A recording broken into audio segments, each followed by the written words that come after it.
Good morning, everyone. Good morning, sir. Morning, sir. Good morning. Good morning. Bhushan sir, good morning. Good morning, sir. Uh, तो आज का हमारा session है confirmation of service के ऊपर, senior scale, selection scale और MSCP के ऊपर। एमएससीपी का हमने ऑप्शनल रखा है कि अगर कुछ पार्टिसिपेंट्स होंगे नॉन टीचिंग स्टाफ से तो हम एमएससीपी के बारे में बात करेंगे, अदरवाइज नॉर्मली हम confirmation of service, senior scale और सिलेक्शन स्केल के बारे में बात करेंगे। तो बाकी पार्टिसिपेंट्स आज लगता है सब बिजी हैं, तो काफ़ी कम लोग हैं, लेकिन हम लोग स्टार्ट करते हैं टाइम पे। जो जिनका छूट जाएगा वो लोग बाद में रिकॉर्डिंग करेंगे। ठीक है भूषण सर।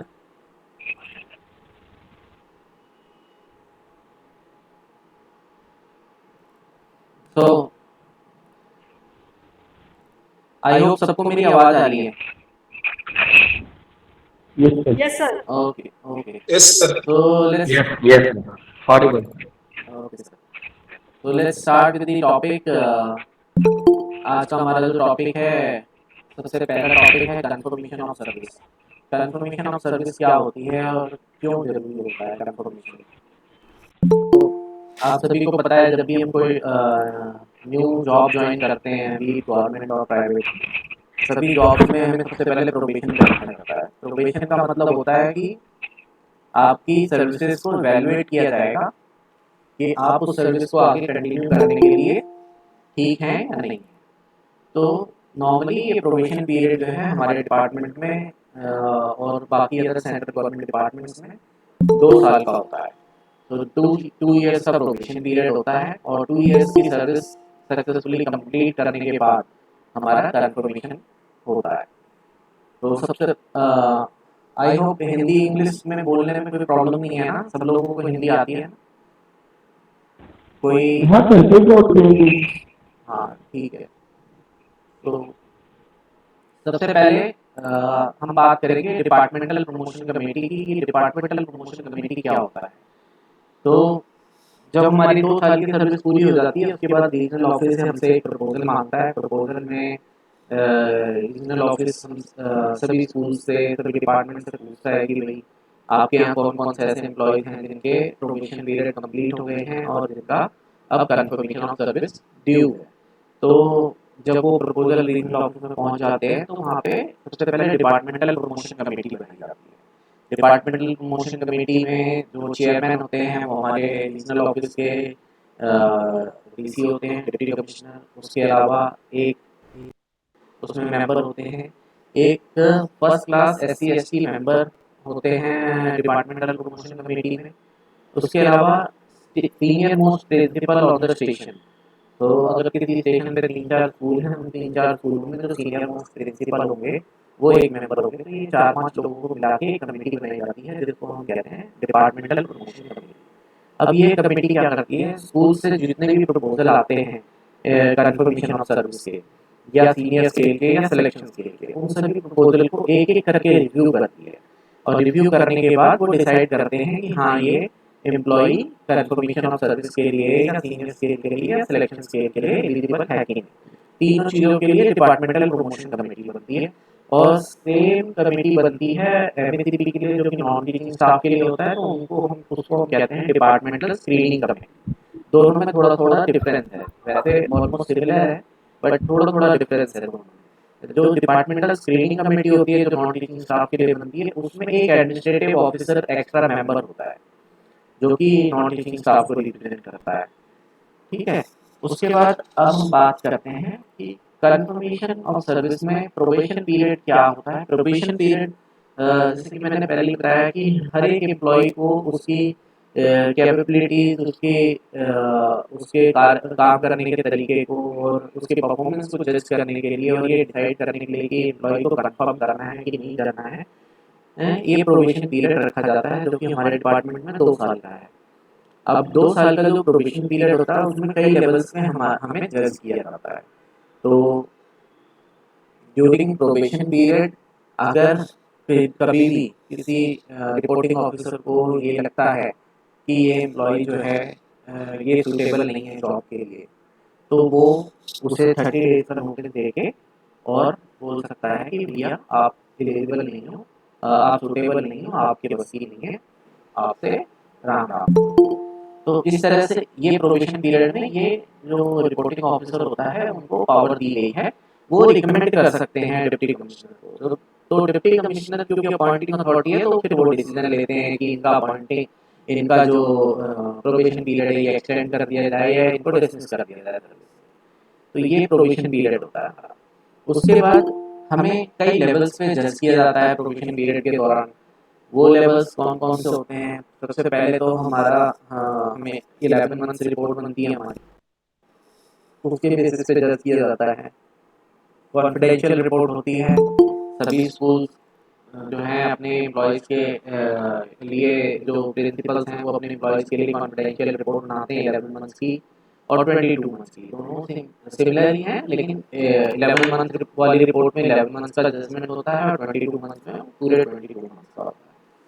तो वो रिपोर्ट बनाते हैं। रिपोर्ट में कई तरह के कॉलम होते हैं कि एम्प्लॉय का बिहेवियर कैसा है, एम्प्लॉय के टीचिंग स्किल्स कैसे हैं, या परफॉर्मेंस कैसी रही है, क्या आप सेटिस्फाई हैं उनकी परफॉर्मेंस से, और आपके क्या रिकमेंडेशन है, आप क्या एम्प्लॉय को उसका प्रोबेशन पीरियड एक्सटेंड करने के लिए रिकमेंड करना चाहते हैं, या आप सेटिस्फाई हैं। इस तरह से रिपोर्टिंग ऑफिसर से कई सारे सवाल उसमें पूछे गए होते हैं, कॉलम्स होते हैं, जिसका जवाब वो लिखते हैं और लिख के कॉन्फिडेंशियली उसको रीजनल ऑफिस में एक कॉपी भेजी जाती है, एक कॉपी आपकी सर्विस पर्सनल फाइल में रख दी जाती है आगे के रिकॉर्ड के लिए। तो ये हमारा 11 महीने में भी होता है, फिर 22 महीने में होता है।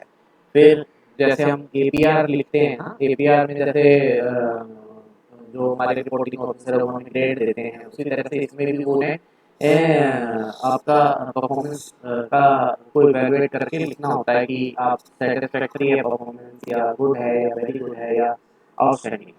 तो मिनिमम जो रिक्वायरमेंट होती है एक प्रोबेशन पीरियड को कंप्लीट करने के लिए 11 मंथ और 22 मंथ्स दोनों रिपोर्ट में मिनिमम सेटिस्फैक्टरी आना चाहिए। जो जो वीडियो हमारे रेट करते हैं हमें, तो मिनिमम उनको सेटिस्फैक्टरी रेट करना है। तो अगर वो मिनिमम सेटिस्फैक्टरी आप रेटेड हैं, तो आपका जो प्रोबेशन है वो बहुत सही चल रहा है, बहुत बढ़िया चल रहा है। उसके बाद जब 2 साल हमारे पूरे हो जाते हैं, तो रीजनल ऑफिस जो है हमसे सभी स्कूल से बोलता है कि भाई आपके यहाँ जो जो ऐसे एम्प्लॉयज़ हैं जिनका कंफर्मेशन ऑफ सर्विस ड्यू है, उन लोगों के आप प्रपोजल लीजिए। अब वो प्रपोजल कैसा होता है?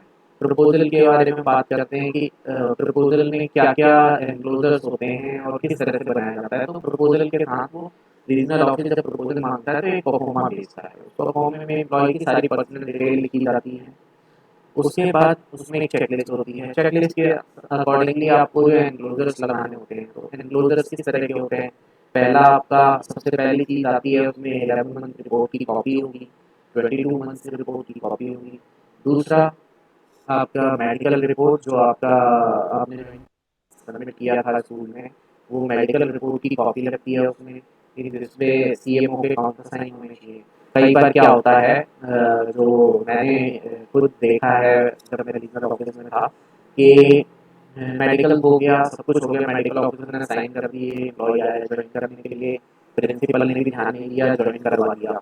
ज्वाइन होने के बाद अब सर्विस हो गई 2 साल की, ट्रांसफॉर्मेशन ड्यू है। जब प्रपोजल आया रीजनल ऑफिस में जाता है रीजनल ऑफिस में, तो पता चलता है कि उस पर जो मेडिकल रिपोर्ट है उस पर सीएमओ के, चीफ मेडिकल ऑफिसर के साइन नहीं है। इस वजह से कंफर्मेशन उनका रुक जाता है या डिले हो जाता है, उसको पेंडिंग छोड़ दिया जाता है, रिजेक्ट कर दिया जाता है। तो सीएमओ के सिग्नेचर होना मेडिकल रिपोर्ट पे बहुत इंपॉर्टेंट है। आपने ज्वाइन कर ली, सर्विस हो गई आपकी 2 साल की, लेकिन सीएमओ के सिग्नेचर बहुत इंपॉर्टेंट है अगर आपका कंफर्मेशन ड्यू है। उसके बाद नेक्स्ट जो उसमें और सर रिपोर्ट, इस मामले में एक लाइन बोलूं कि आजकल जो अपॉइंटमेंट होता है उसमें जो मेडिकल दिया जाता है, मेडिकल सर्टिफिकेट, उसमें आजकल केवल सीएमओ के ही साइन ऑथराइज हैं।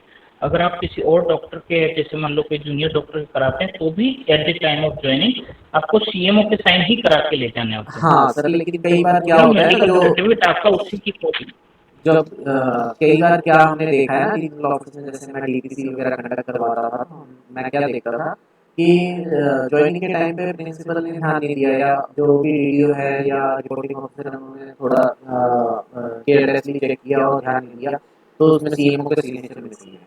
तो ये प्रॉब्लम होती है। तो ये एम्प्लॉय को खुद ध्यान रखना है कि उसके मेडिकल रिपोर्ट में सीएमओ के सिग्नेचर हैं या नहीं है, तो बाद में कंफर्मेशन में प्रॉब्लम होगी, डिले हो जाएगा, पेंडिंग हो जाएगा। उसके बाद आता है आपका पुलिस वेरिफिकेशन रिपोर्ट। तो जैसे ही आप ज्वाइन करते हैं, आप कोशिश कीजिए कि जल्दी से जल्दी स्कूल आपकी पुलिस वेरिफिकेशन करवाएं। पुलिस वेरिफिकेशन रिपोर्ट आपकी विद इन प्रोबेशन पीरियड कम हो जानी चाहिए। पुलिस वेरिफिकेशन रिपोर्ट हो गई, उसके बाद आपका वो पुलिस वेरिफिकेशन रिपोर्ट की एक कॉपी उसमें प्रपोजल में साथ में लगाई जाती है। उसके बाद जो परफॉर्मा होता है, परफॉर्मा में एक रिकमेंडेशन भी होता है। रिकमेंडेशन जो है वो प्रिंसिपल का रिकमेंडेशन होता है कि क्या आप रिकमेंड करते हैं इनको कंफर्मेशन के लिए, ठीक है। तो वो रिकमेंडेशन होता है। फिर ये सारी चीज़ें जो हैं रीजनल ऑफिस लेवल पे सब जब रिसीव हो जाते हैं प्रपोजल, तो उनको कंपाइल करके और फिर प्रेजेंट किया जाता है डिपार्टमेंटल प्रमोशन कमेटी के सामने। वो कमेटी सारे proposal one by one review करते हैं। काफ़ी टाइम लगता है, इसमें सुबह से शाम हो जाती है।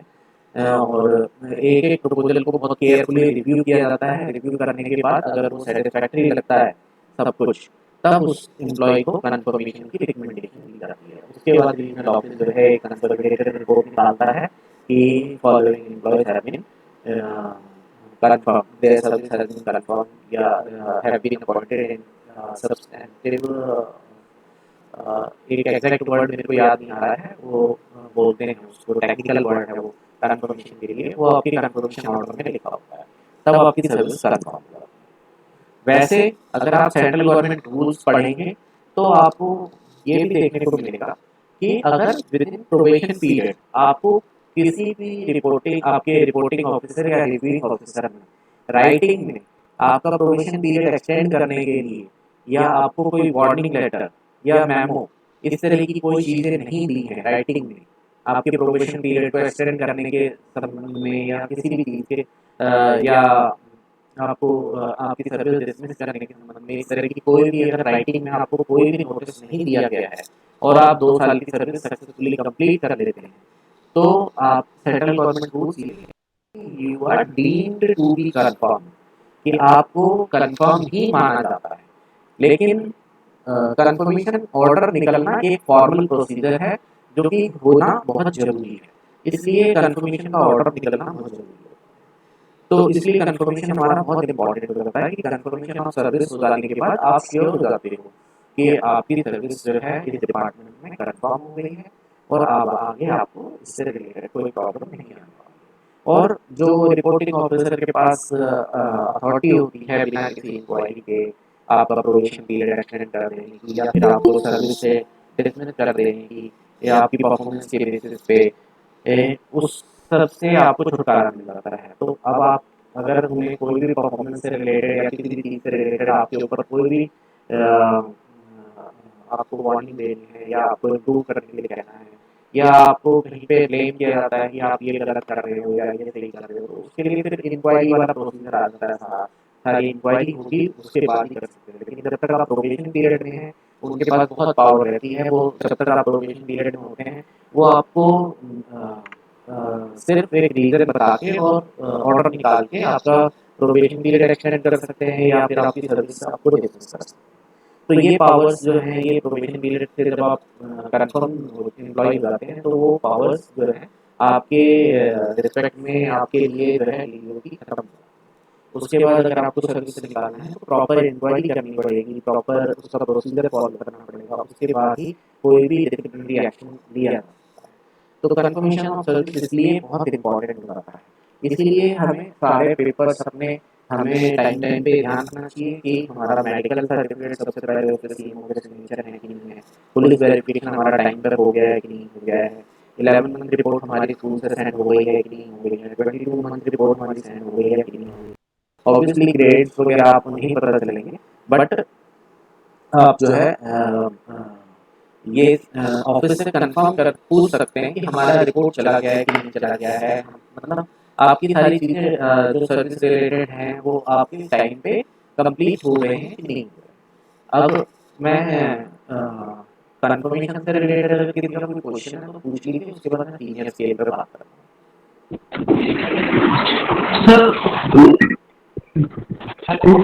जी मेरे सर। को आवाज आ रही है मेरी? हाँ सर, आ रही है आवाज़, बोलिए। सर मेरे लिए मुझे माइनर पेनल्टी तो उसका निश्चित है कि प्रोबेशन एक्सटेंड होगा। सर आपका आपकी वॉइस है ना क्लियर नहीं है सर।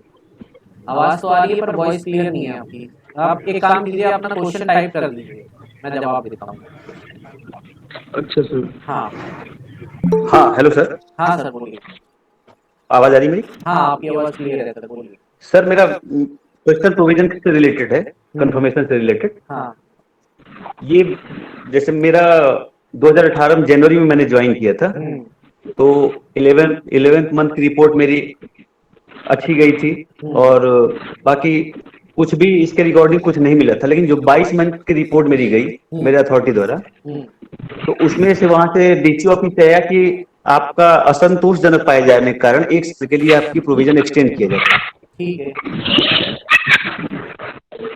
तो सर मुझे ये जानना है कि क्या कोई प्री नोटिफिकेशन दिए बिना मेरी प्रोविजन एक्सटेंड हो सकता है?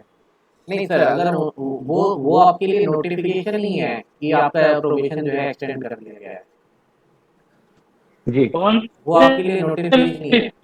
ये भी हो सकता है कि तो कौन सर सा उसका मुझे एक ये कारण पूछना, भी हो सकता है मैं क्योंकि उस साल प्रिंसिपल सर से किया मैंने ये पूछा जो कि एक है किस ना वजह से, उस मैंने साल रिटर्न में पूछा कि क्या वो ऐसा कारण मेरी गलती बताई जाए, तो उन्होंने ऐसा कुछ जवाब नहीं दिया। सर आपको राइटिंग में ऑर्डर मिल नहीं गया है उसका ना? कारण आपका अपार भूषण सर, आवाज कट रही है कौन जरा ना आपकी। अपार के मार्क्स भी हो सकते हैं अगर आपके अपार हाँ। मैं कह रहा हूँ अपार जो है अपार के कारण भी ऐसा हो सकता है क्योंकि मार्क्स अगर अप्रोप्रिएट नहीं है तो अपार के मार्क्स भी उसमें जाते हैं और वो अगर किसी ऑफिस में रीजन वो ये लिखा होगा कि आपका असंतोषजनक, क्योंकि अपार अगर अप टू डेट नहीं है तो भी वो उसको प्रपोजल नहीं को सर, अपार में अच्छा मिला है, कमेंट भी अच्छे मिले हमें, और जो नए प्रिंसिपल आए हैं उन्होंने अपार कोई दिया नहीं था। अच्छा सर, आप जो आपको ऑर्डर मिला हुआ है ना प्रोबेशन एक्सटेंड होने का, आप उसके जी बारे में जो रीजन जानना चाहते हैं तो आप राइटिंग में अपनी अथॉरिटी से पूछ सकते हैं कि क्या रीजन है, क्यों सर, एक्सटेंड किया मैंने गया। मुझे अथॉरिटी से, इम्प्रूवमेंट एरिया। मेरे साथ स्कूल में 5 सर लोगों आप का एक्सटेंड हुआ प्रिंसिपल प्रोविजन एप्लीकेशन एक भेज साथ। दो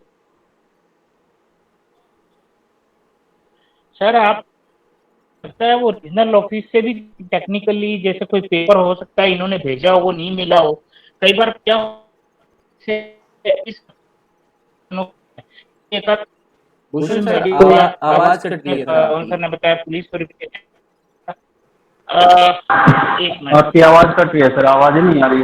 हाँ। कट कट के आ सर रही है पुलिस सर प्लीज। वेरिफिकेशन सारी चीजें मेरी क्लियर है, नहीं और मेरे साथ 4 लोगों का एक्सटेंड किया गया। मैंने प्रिंसिपल से पूछा, 1 महीने का टाइम दिया, नहीं जवाब दिया। मैंने रीजनल विभाग से पूछा, उन्होंने भी नहीं जवाब दिया मुझे अभी तक। और फिर मैंने सीपी ग्राम में पूछा है। ठीक कम है से सर। कम अगर मेरी गलती ये तो बताई सर जाए ये कि क्या ऐसी, किस वजह से मुझे एक्सटेंड किया गया, मुझे तो बस ये जानना था। हाँ ठीक है सर, आप बिल्कुल पूछ सकते हैं। देखिए ये ना एक पर्सन टू पर्सन डिपेंड करता है कि वो जवाब दे रहे हैं कि नहीं। आपने बिल्कुल ठीक प्रोसीजर फॉलो किया है, आपने प्रिंसिपल से पूछा, उन्होंने नहीं जवाब दिया, फिर आपने रीजनल ऑफिस में पूछा, रीजनल ऑफिसर अगर जवाब नहीं दे रहा है तो आप आगे बिल्कुल पूछ सकते हैं। और इसी तरह से चलता है सर। आपको आगे जवाब मिल जाएगा, बट आपको फॉलो अप करते रहना पड़ेगा। ये थोड़ा सा प्रिंसिपल को के लेवल पे ही हो जाना चाहिए था, आगे नहीं बढ़ना चाहिए। बाकी आपने आगे पूछा हुआ है, एस्केलेट किया हुआ है, तो आपको जवाब मिल जाएगा। Okay sir. बाकी यही है आपके क्वेश्चन का जवाब कि भाई आप बिल्कुल अपने रीजन पूछ सकते हैं। Okay sir. ओके। ठीक है sir. Rahul sir, minor penalty लगी है तो प्रोबेशन बिल्कुल बढ़ सकता है सर, इसमें कोई डाउट नहीं है। और ये मतलब ऐसा 100% भी नहीं है कि प्रोबेशन डेफिनेटली बढ़ेगा ही बढ़ेगा। वो आपका जब डिपार्टमेंटल प्रमोशन कमेटी जब रिव्यू करेगी वो देखेंगे कि माइनर पेनल्टी लगी है, क्यों लगी है, और अगर उन्हें लगता है कि बढ़ाना चाहिए तो बढ़ा सकते हैं, और अगर उन्हें लगता है कि नहीं बढ़ानी चाहिए और कन्फर्म कर देना चाहिए तो कन्फर्म कर सकते हैं। उसमें क्या है, हम लोग यहाँ पे बैठ के अकेले डिसाइड नहीं कर सकते कि हमारा कन्फर्मेशन होगा कि नहीं होगा। वहाँ 5-6 अलग-अलग लोग होते हैं जो कि अलग-अलग एक्सपर्ट एरिया से आते हैं। वो लोग सारा आपका प्रपोज़ल देखने के बाद डिसाइड करते हैं कि प्रोबेशन पीरियड बढ़ाना चाहिए कि नहीं बढ़ाना चाहिए। Hello sir. कौन सा? मेरी आवाज अभी तो मेरी राहुल खाना बोल रहा था, मेरी आवाज साफ आ रही है? सर बोलिए, आवाज़ आ रही है सर अभी? सर मैं ये कह रहा था इसी संदर्भ में कि अगर मान लीजिए मैंने सुना है कि 2 बार किसी का एक्सटेंड होता है प्रोबेशन तो उसको नौकरी से निकाल दिया जाता है, क्या ये 2 का कोई लिमिट है मतलब कानूनी रूप से नहीं या सर, मतलब ऐसी नियम में? ऐसी कोई लिमिट नहीं दी गई, ऐसी कोई लिमिट नहीं दी गई। Thank you sir. जी ना मैडम, बोलिए। जी सर, ये जो क्वेश्चन है वो मेरी एक फ्रेंड की तरफ से पूछा गया है। तो उन्होंने उन्होंने ये पूछा है कि अगर उनको जैसे एक बार एनुअल इंस्पेक्शन हुई थी पिछली बार हमारी, तो उसमें डीसी जो सर थे उन्होंने उनको मेमो दे दिया कि उन्होंने अपने जैसे लाइब्रेरी से रिलेटेड काम ठीक से नहीं किया, तो उस चीज के लिए उनको मेमो मिल गया और उन्होंने उस मेमो का जवाब भी दे दिया। लेकिन ये अभी तक जैसे कई लोगों से उन्होंने पूछा है तो ये चीज कंफर्म नहीं है कि उससे उनके प्रोबेशन पर कोई फर्क पड़ेगा या नहीं, मैम क्योंकि वो अभी प्रोबेशन चल रहे हैं। मैम देखिए, प्रोबेशन पीरियड एक्सटेंड अगर होता है तो वो राइटिंग में उसके लिए उनको ऑर्डर मिलेगा कि आपका प्रोबेशन पीरियड एक्सटेंड किया गया है। और दूसरा जी वगैरह का मैं वही कह रहा हूँ कि हम लोग ना ऐसे नहीं डिस्कस कर सकते, ये बड़ा ही डिस्क्रिप्टिव मैटर है। हम ऐसे नहीं बात कर सकते कि हाँ इस केस में प्रोबेशन बढ़ेगा, इस केस में नहीं बढ़ेगा। क्या होता है, डिपार्टमेंटल प्रमोशन कमेटी के बारे में सबसे पहले मैंने इसीलिए बताया। उसमें चेयरमैन डीसी होते हैं, उसके बाद एक असिस्टेंट कमिश्नर उसमें मेंबर होते हैं, उसके बाद एक सीनियर मोस्ट प्रिंसिपल मेंबर होते हैं, एक SC/ST first class officer member होते हैं। इस तरह से 4-5 लोग मेंबर बनते हैं, और वो 4-5 लोग जो हैं, जो भी प्रपोजल स्कूल से जाता है कंफर्मेशन के लिए, जैसे प्रपोजल दिया, अब उनको एप्लीकेशन लेटर मिला है वो भी जाएगा उसमें, अगर कोई मेमो मिला है वो भी जाएगा। वो सारी चीज़ें वो लोग वहाँ पे एक-एक पेपर चेक करेंगे, देखेंगे और आपस में डिस्कस करेंगे, और फिर डिसाइड करेंगे कि हमें प्रोबेशन पीरियड बढ़ाना है कि नहीं बढ़ाना है, कि इनको कन्फर्म कर देना है या इनको सर्विस से डिसमिस कर देना है। मतलब सारी चीज़ें वही लोग डिसाइड करते हैं, थोड़ा सा डिस्क्रिप्टिव मैटर है। अब 5 लोग अलग-अलग एरिया से अलग-अलग माइंडसेट के साथ बैठते हैं और पूरा प्रपोजल देखने के बाद डिसाइड करते हैं कि हमें क्या करना है। तो उसमें हम ये नहीं श्योर नहीं कह सकते कि उनका प्रोबेशन पीरियड डेफिनेटली बढ़ेगा ही बढ़ेगा, या हम ये भी नहीं कह सकते कि उनका कन्फर्मेशन हो जाएगा, इससे कोई फर्क नहीं पड़ेगा। डेफिनेटली अगर इस तरह की चीज़ें होती हैं, मेमो मिलता है या कोई वार्निंग लेटर मिलता है, तो इन चीज़ों का फर्क डेफिनेटली पड़ता ही है। वो थोड़ा बहुत इम्पैक्ट तो डालता ही ओके ओके सर, है। Thank you sir. हाँ कौन सर? हाँ सर, बोलिए। Good afternoon. Good afternoon sir. Sir मेरा क्वेश्चन है कि ये रिपोर्ट भेजने का अथॉरिटी तो प्रिंसिपल होंगे। हाँ अगर स्कूल में फॉर लॉन्ग टर्म प्रिंसिपल नहीं है, उनके इंचार्ज कोई हायर अथॉरिटी या पीजीटी ले रहे हाँ हैं, हाँ, जो रिपोर्ट भेज सकते हैं क्या? बिल्कुल भेज सकते हैं। वो और सिर्फ अपने लेवल पे नहीं भेजेंगे। जैसे अगर कोई पीजीटी इंचार्ज, अगर मान लीजिए वाइस प्रिंसिपल है तो अप टू पीजीटी वो भेज सकते हैं। बट अगर कोई पीजीटी इंचार्ज है तो वो अप टू पीजीटी जो है रिपोर्ट भेज सकते हैं, कोई प्रॉब्लम नहीं है। और वो इंचार्ज हैं तो उनकी फिर उनकी इंचार्जशिप जब मिलती है ना, तो पावर भी, रिस्पॉन्सिबिलिटी के साथ पावर भी मिलती है। तो वो बिल्कुल डेफिनेटली भेज सकते हैं। हाँ, क्योंकि वो पीजीटी हैं तो वो पीजीटी, बाकी अप टू पीजीटी वो डेफिनेटली भेज सकते हैं, कोई प्रॉब्लम नहीं। ओके, और एक क्वेश्चन है सर, अगर 11 मंथ का रिपोर्ट और 22 मंथ का रिपोर्ट हाँ दोनों भेजने के लिए ड्यूरेशन क्या होता है सर बीच में? सर, देखिए ड्यूरेशन यही है, 11 मंथ कंप्लीट हो गए, कंप्लीट होते ही 12th मंथ जैसे स्टार्ट होता है इमीडिएटली रिपोर्ट भेजनी होती है, और 22 मंथ कंप्लीट होते ही 23rd मंथ में रिपोर्ट भेजनी होती है इमीडिएटली। अच्छा, कई बार ये भी होता है, मैं आप लोगों को बताऊं कि 11 मंथ की भी रिपोर्ट नहीं जाती है, 22 मंथ की भी रिपोर्ट नहीं जाती है। कई बार ऑफिस की या फिर प्रिंसिपल की तरफ से उनको ध्यान नहीं रहता है, या कोई केयरलेसनेस हो जाती है, या वो नहीं भेजते हैं रिपोर्ट की, इस रीज़न से हम रिपोर्ट नहीं भेज सकते, या कोई प्रिंसिपल कहते हैं कि नहीं हम अभी नहीं भेजेंगे, बाद में भेजेंगे। इस तरह से कई सारी चीज़ें हो जाती हैं, बहुत ही मतलब वास्ट एरिया है एक्सक्यूज़ देने का तो किसी भी चीज़ के लिए। तो ऐसे केसेस में क्या होता है, जब रीजनल ऑफिस प्रपोजल मांगता है तो साथ में वो एपीआर रेटिंग मांग लेते हैं, मतलब वो ऑप्शन दे देते हैं कि अगर 11 मंथ 22 मंथ रिपोर्ट नहीं है तो आप एपीआर रेटिंग लास्ट 2 ईयर्स की दे दीजिए। ठीक है, फर्स्ट ईयर ऑफ सर्विस की और सेकंड ईयर ऑफ सर्विस की एपीआर रेटिंग दे दीजिए, तो एपीआर रेटिंग के बेसिस पे वो जज कर लेते हैं। दूसरा, अगर एपीआर रेटिंग भी नहीं, मान लीजिए एक ही साल की है दूसरे साल की नहीं है, तो आप उस टाइम पे वो प्रिंसिपल को ये भी पावर देते हैं कि आप इमीडिएटली इनके सर्विस रिकॉर्ड के बेसिस पे इनका वर्क एंड कंडक्ट लीजिए। तो वो एक ऑफिस ऑर्डर एक पेज पे ऑर्डर टाइप करते हैं, ऊपर हेडिंग होती है conduct, उसमें लिखते हैं कि श्री श्रीमती और miss so and so is working in this विद्यालय since so and so date and his her work and conduct for the period is good, very good, excellent, satisfactory, इस तरह से लिख के वो देते हैं, तो मिनिमम सेटिस्फैक्टरी रिक्वायर्ड होता है। तो वो भी काम करता है। कई बार मतलब कई लोगों का प्रश्न होता है कि हमारी तो रिपोर्ट गई नहीं, कोई प्रॉब्लम तो नहीं होगी, नहीं कोई प्रॉब्लम नहीं होगी, अगर नहीं भी गई है तो उसका भी सोल्यूशन है। But the first thing is कि बेटर है कि अगर आपकी रिपोर्ट गई है, क्योंकि मेन जो चीज़ है वो वही है 11 मंथ रिपोर्ट 22 मंथ। बट अगर नहीं भी गई है किसी रीजन से कि प्रिंसिपल नहीं थे या कोई इंचार्ज नहीं था या कुछ भी था, तो आपका एपीआर ग्रेडिंग लास्ट 2 ईयर्स का देख लिया जाएगा, उसके बेसिस पे डिसाइड कर लिया जाएगा। या फिर एपीआर ग्रेडिंग के अलावा अगर एपीआर ग्रेडिंग भी नहीं मिल रही है, मान लीजिए कोई किसी और रीजन से ट्रांसफर होकर किसी स्कूल में आया है, अब वहाँ से एपीआर उनकी ट्रांसफर नहीं हुई है रीजनल ऑफिस से, तो ऐसी प्रॉब्लम आती है कि एपीआर ग्रेडिंग भी अवेलेबल नहीं होती है। तो ऐसे केस में जो है जब एपीआर ग्रेडिंग भी अवेलेबल नहीं है तो ऐसे केसेस में जो है प्रेजेंट प्रिंसिपल होते हैं उनसे बोला जाता है कि आप इनके सर्विस रिकॉर्ड के बेसिस पे इनका वर्क एंड कंडक्ट लिख के दीजिए। तो वो वर्क एंड कंडक्ट लिख के देते हैं कि इनका वर्क एंड कंडक्ट इस पीरियड का इनके सर्विस रिकॉर्ड के बेसिस पे या इनके सर्विस रिकॉर्ड के बेसिस पे अच्छा पाया गया या बहुत अच्छा पाया गया या सेटिस्फैक्टरी पाया गया, इस तरह से वो वर्क एंड कंडक्ट लिख देते हैं। तो वो भी कंसिडर किया जाता है डिपार्टमेंटल प्रमोशन में। ठीक है। Okay sir, thank you. और एक क्वेश्चन है सर, हाँ सर, बोलिए। अगर मान लो 2 साल का प्रोबेशन कंप्लीट हो गया हम्म, और कोई इंटीमेशन बिना इंटीमेशन या कोई नोटिस वगैरह 6 हाँ महीने या 1 साल के बाद प्रोबेशन का कंप्लीट ऑर्डर आ गया, हाँ ठीक है, और हमें कौन सी डेट का लागू होगा कि हमारा हाँ सर्विस कंफर्मेशन हो गया?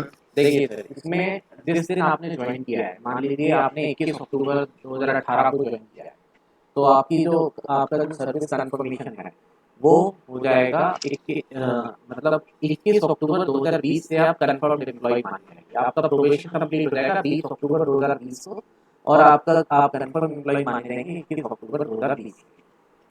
ठीक है। अब इसमें कई लोगों का क्या होता है, कई लोग ईओएल पे होते हैं, जो ईओएल ले लेते हैं एक्सेप्ट मेडिकल ग्राउंड, जो ईओएल ले लेते हैं, ठीक है ना, एक्स्ट्रा ऑर्डिनरी लीव जिसके बारे में हमने पहले हम बात कर चुके हैं।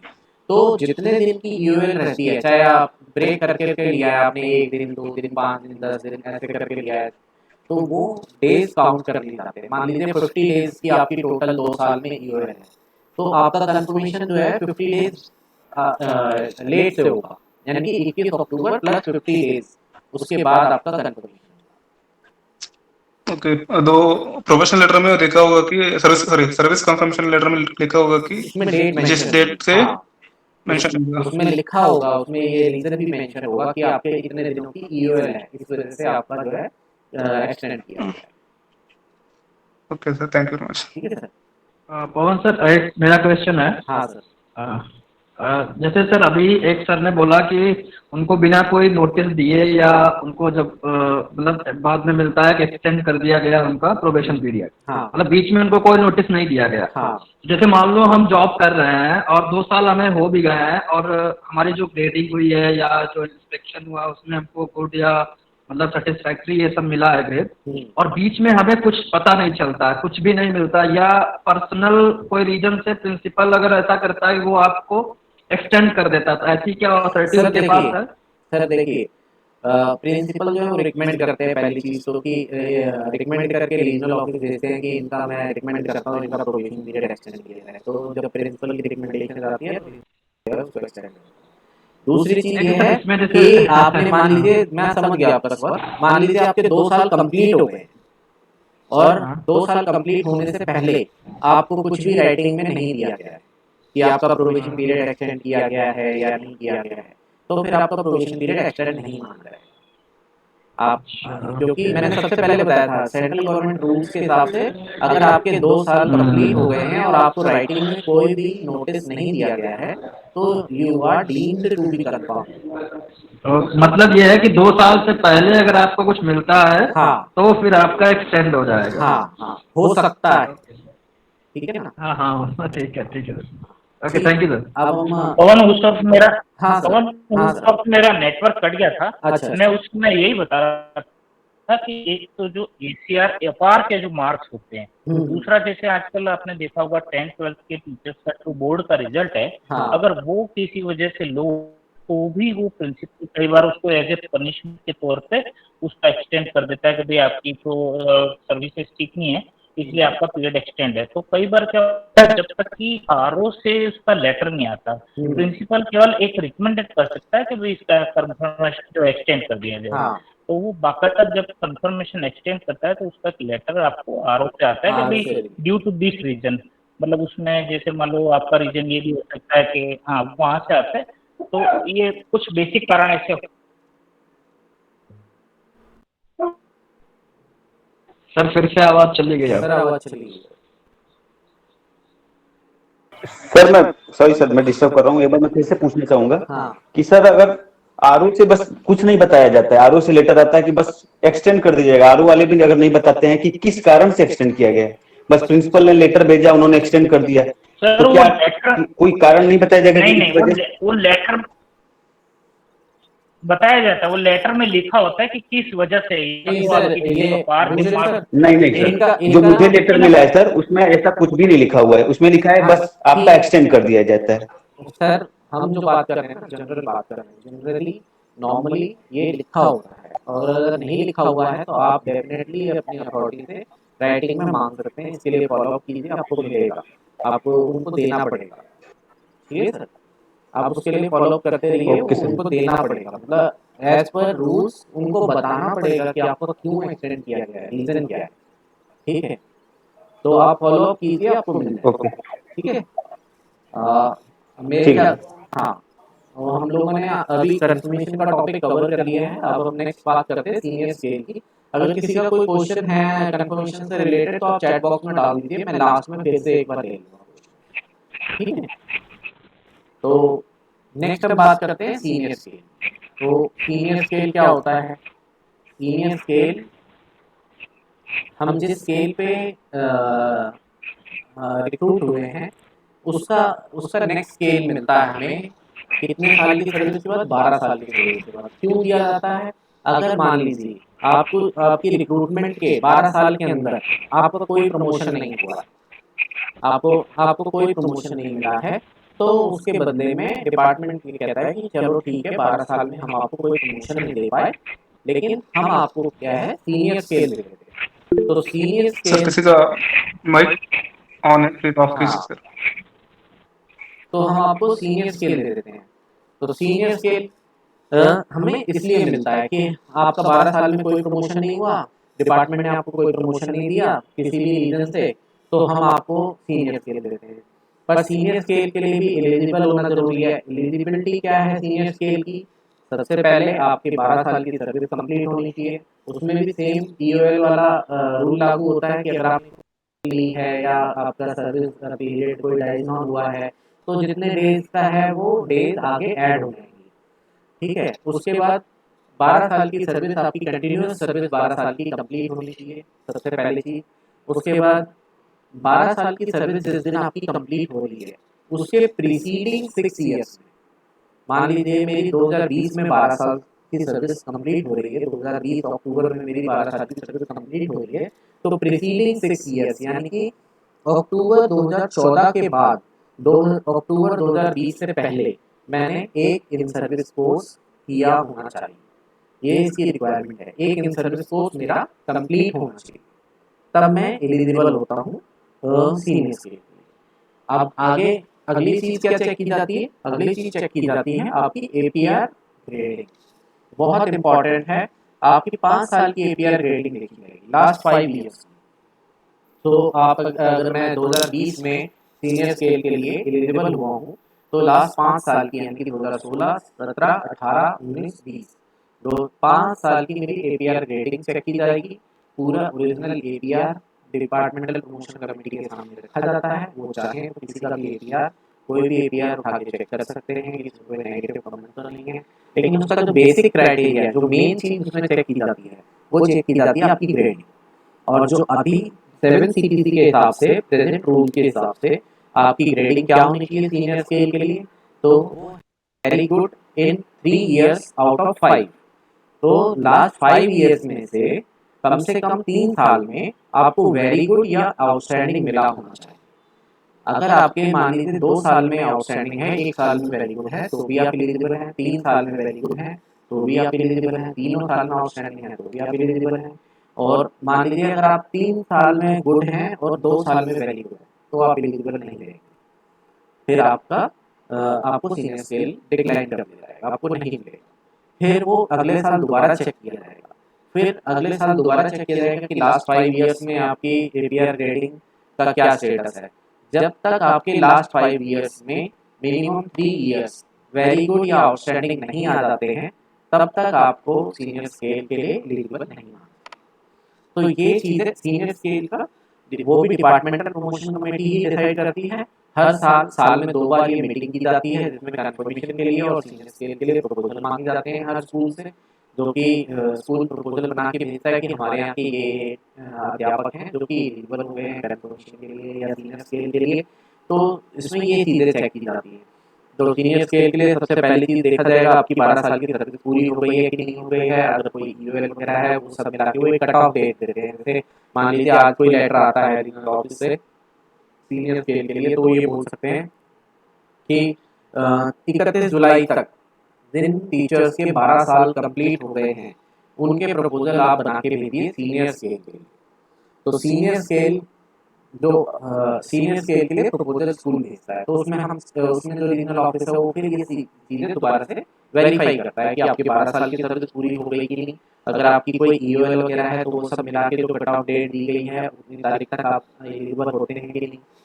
प्रीसीडिंग 6 ईयर्स में आपने कोई सर्विस कोर्स कंप्लीट किया है कि नहीं किया है। और लास्ट 5 ईयर्स की APR ग्रेडिंग आपकी चेक की जाती है कि उसमें से मिनिमम 3 ईयर्स में आपका वेरी गुड एंड अबव है कि नहीं है। अच्छा, अब ये सीनियर स्केल होता क्या है, इसका फायदा क्या होता है हमें? तो जब हम एलिजिबल हो गए सीनियर स्केल के लिए और डिपार्टमेंटल प्रमोशन कमेटी ने हमें सीनियर स्केल ग्रांट कर दिया, तो हमें जैसे अभी मैं 4600 ग्रेड पे यानी कि 7 CPC के हिसाब से लेवल 7 में हूँ, तो मैं लेवल 7 से लेवल 8 में चला जाऊँगा। लेवल 8 में जो मेरा प्रेजेंट बेसिक पे है, उससे अगला जो उसमें बेसिक पे होगा, उस इंडेक्स वो जो टेबल है, आप 7 CPC की टेबल सभी जानते ही हैं। 7 CPC की टेबल में देखिए, तो अगर मेरा आज की डेट में 50,000 बेसिक पे है, तो मेरे को और सीनियर स्केल ग्रांट हो गया, तो मैं लेवल 8 में चला जाऊंगा और 50,000 के ऊपर जो भी उसमें बेसिक पे होगा वो मेरे को ग्रांट हो जाएगा। तो मेरी सैलरी बढ़ जाती है। वो मुझे क्यों मिला? क्योंकि 12 साल के अंदर डिपार्टमेंट ने मेरे को कोई प्रमोशन नहीं दिया, मेरे को कोई प्रमोशन नहीं मिला, लेकिन मैं एलिजिबल था। एलिजिबल कैसे था? मेरी सर्विस पूरी हो गई थी, मेरा टेन्योर पूरा हो गया था प्रमोशन के लिए। उसके बाद मैंने सर्विस कोर्सेज भी किए हैं टाइम पे। उसके बाद मेरी APR ग्रेडिंग भी अच्छी है। सब कुछ होने के बावजूद मुझे प्रमोशन नहीं मिला, इसलिए मुझे डिपार्टमेंट जो है सीनियर स्केल ग्रांट करता है कि ये आपको हम सीनियर स्केल दे रहे हैं। सीनियर स्केल में आपको नेक्स्ट पे लेवल में, यानी कि आपसे अगला जो पे लेवल है, तो PRT को TGT का पे लेवल मिलता है, TGT को PGT का पे लेवल मिलता है, और PGT को अगला पे लेवल यानी कि वाइस प्रिंसिपल का पे लेवल मिलता है। तो ये एक जो गारंटेड प्रमोशन जो हमें मिलना चाहिए था एक टेन्योर पूरा करने के बाद, वो नहीं मिला। इस वजह से हमें सीनियर स्केल और सिलेक्शन स्केल दिया जाता है। सीनियर स्केल 12 साल की सर्विस पूरी करने के बाद दिया जाता है, सिलेक्शन स्केल 24 साल की, यानी कि 24 साल की सर्विस, या फिर आप इसे इस तरह से कहिए कि सीनियर स्केल मिलने के 12 साल बाद सिलेक्शन स्केल के लिए आप तो मान लीजिए अगर किसी को सीनियर स्केल उसकी एलिजिबिलिटी ना होने की वजह से, एपीआर की वजह से, या इन सर्विस कोर्स ना करने की वजह से, या किसी भी रीजन से 13 या 14 साल की सर्विस कंप्लीट करने में, तो वो सिलेक्शन स्केल के लिए एलिजिबल होगा 23 या 24 25 या 26 साल बाद। तो ये होता है सीनियर स्केल और सिलेक्शन स्केल। तो सीनियर स्केल में जैसे पीआरटी है, तो पीआरटी को पहले टीजीटी का ग्रेड पे मिलेगा, लेवल मिल जाएगा सीनियर स्केल मिलने के बाद, और जब सिलेक्शन स्केल मिलेगा तो सिलेक्शन स्केल में उसे पीजीटी का मिल जाएगा, तो उसकी रिटायरमेंट में पीजीटी वाले लेवल पे। तो ये सीनियर स्केल होता है और सिलेक्शन स्केल में ये बेनिफिट्स होते हैं। ये चीज़ें हमें ग्रांट की जाती हैं, तो उसके लिए एलिजिबिलिटी सीनियर स्केल के लिए अलग है और सिलेक्शन स्केल के लिए अलग है, दोनों में डिफरेंस है।